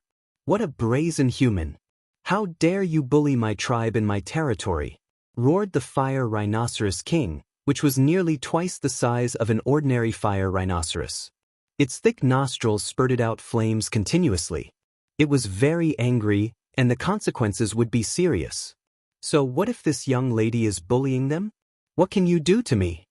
Lung Ruoxue deliberately provoked. She didn't expect this fire rhinoceros king to be a level 5 holy beast. Moreover, it didn't even bat an eyelid about Quill, a level 8 holy beast, just because it had so many subordinates. It's really arrogant. Very good. This is what I like. It will be satisfying to tidy them up this way. She felt incomparably happy looking at the nearly 1,000 fire rhinoceroses in front of her. Human, you will regret this, the fire rhinoceros king bellowed furiously, its bell-sized eyes widening. Go, let this human taste the power of our fire rhinoceros tribe, the fire rhinoceros king roared. All the spirit beasts in the Misty Wood knew that it had a bad temper, so no beast dared to provoke it. It had been too used to its status as the king here, which was why it didn't do anything when the eagle first caught a fire rhinoceros. It knew about it, but it didn't pay too much attention since these people were of a higher level, and it thought they were just passing through. The death of 1 or 2 fire rhinoceroses wasn't a big deal to him after all. The forest was always a place where the strong preyed on the weak. But now, they had caught more than a dozen advanced fire rhinoceroses in a row, causing its tribe to panic. Therefore, it was impossible for it, the fire rhinoceros king, to overlook it. Fortunately, its tribe was huge, so it wasn't afraid of the eagle. As for these 2 humans, they were even less worthy of his attention because they were just 2 people who came to court death in its eyes. Upon their king's orders, the fire rhinoceroses immediately surrounded Lung Ruoxue and Yi Chen. They glared at the 2 of them fiercely, especially the fat fire rhinoceros that had just been stabbed in the butt. Big or small? Lung Ruoxue asked. I'll take the big one and leave the small ones for you to practice your sword moves. Yi Chen knew that Schwess hadn't really tested the power of her meteor sword technique yet. Exactly to my liking. Quill, keep an eye on them and don't let them escape, Lung Ruoxue ordered. Yes, master. Quill flew into the air, ready to capture fire rhinoceroses at any moment. Big Rhino, where are you looking? I'm your opponent. The fire rhinoceros king's lack of focus made Yi Chen very displeased. Lung Ruoxue looked at the nearly 1,000 fire rhinoceroses around her, raised the sword in her hand, and used Meteor Moon Slash. A sword beam shot at the fire rhinoceroses like a shooting star. She didn't infuse spiritual power into the Meteor Moon Slash just now, so it was just a pure sword move. But it left the thick-skinned fire rhinoceroses covered in wounds. Then she agilely weaved between the clumsy fire rhinoceroses and used Blazing Tree Silver Flower. The sword beams infused with fire attribute spiritual power swept at the fire rhinoceroses like blazing shooting stars, instantly killing more than half of them. She was extremely fast, and most of the clumsy fire rhinoceroses died before they could react. Seeing that the fire rhinoceroses were either dead or wounded and could no longer attack, Lung Ruoxue stopped and looked over at Yi Chen. Lung Ruoxue couldn't help but become a little speechless when she saw Yi Chen using only his fist to beat up the fire rhinoceros king until it was unrecognizable and kneeling on the ground begging for mercy. How tough must this freak's fist be to beat the fire rhinoceros king to such a state? Great masters, please spare me. It's all my fault for failing to recognize your greatness. Boo-hoo, the fire rhinoceros king pleaded. Don't worry. We won't kill you now, Lung Ruoxue said. She believed that the fire rhinoceros king must have now suffered a serious blow, both physically and mentally. As long as you answer my questions honestly, and your answers satisfy me, I will let you go. Really? The fire rhinoceros king asked fearfully. It was really scared of these two humans now. Where did these demons come from? Boo! You can choose not to believe me if you want to die now, Lung Ruoxue said impatiently. I believe you. I definitely believe you. The fire rhinoceros king said hurriedly. How could it dare not believe her? Very good. Then let me ask you, did your tribe almost kill a man a month ago? Lung Ruoxue asked. How do you know about that? The fire rhinoceros king was startled. Are these two demons here to avenge that man? Why did you want to kill him? Lung Ruoxue asked while suppressing her anger. We didn't want to kill him. We wanted to kill a woman who came to steal our fire rhinoceros fruits, the fire rhinoceros king said aggrievedly. Fire rhinoceros fruits were their favorite fruit to eat, and they were very important to them. Anyone who wanted to steal them had to die. Tell me what happened in detail. Lung Ruoxue ordered. The fire rhinoceros king explained the situation at the time in great detail, and then it looked at Lung Ruoxue with a pleading gaze. Boo! I don't want to die. What did that woman look like? Lung Ruoxue asked. It turned out that the fire rhinoceros king was also seriously injured at the time, which was why that woman was lucky to have survived. I can't say. She should be very beautiful according to human standards. The fire rhinoceros king said. Fire rhinoceroses didn't like human women. You're tuning in to the Passion Pages YouTube channel. We're so grateful for your support, and don't forget to subscribe to join us on this incredible journey through captivating stories. Your generosity through donations truly makes a world of difference, as it's the primary source of revenue that allows me to expand and enhance this channel for you. Thank you from the bottom of my heart for being a part of this adventure.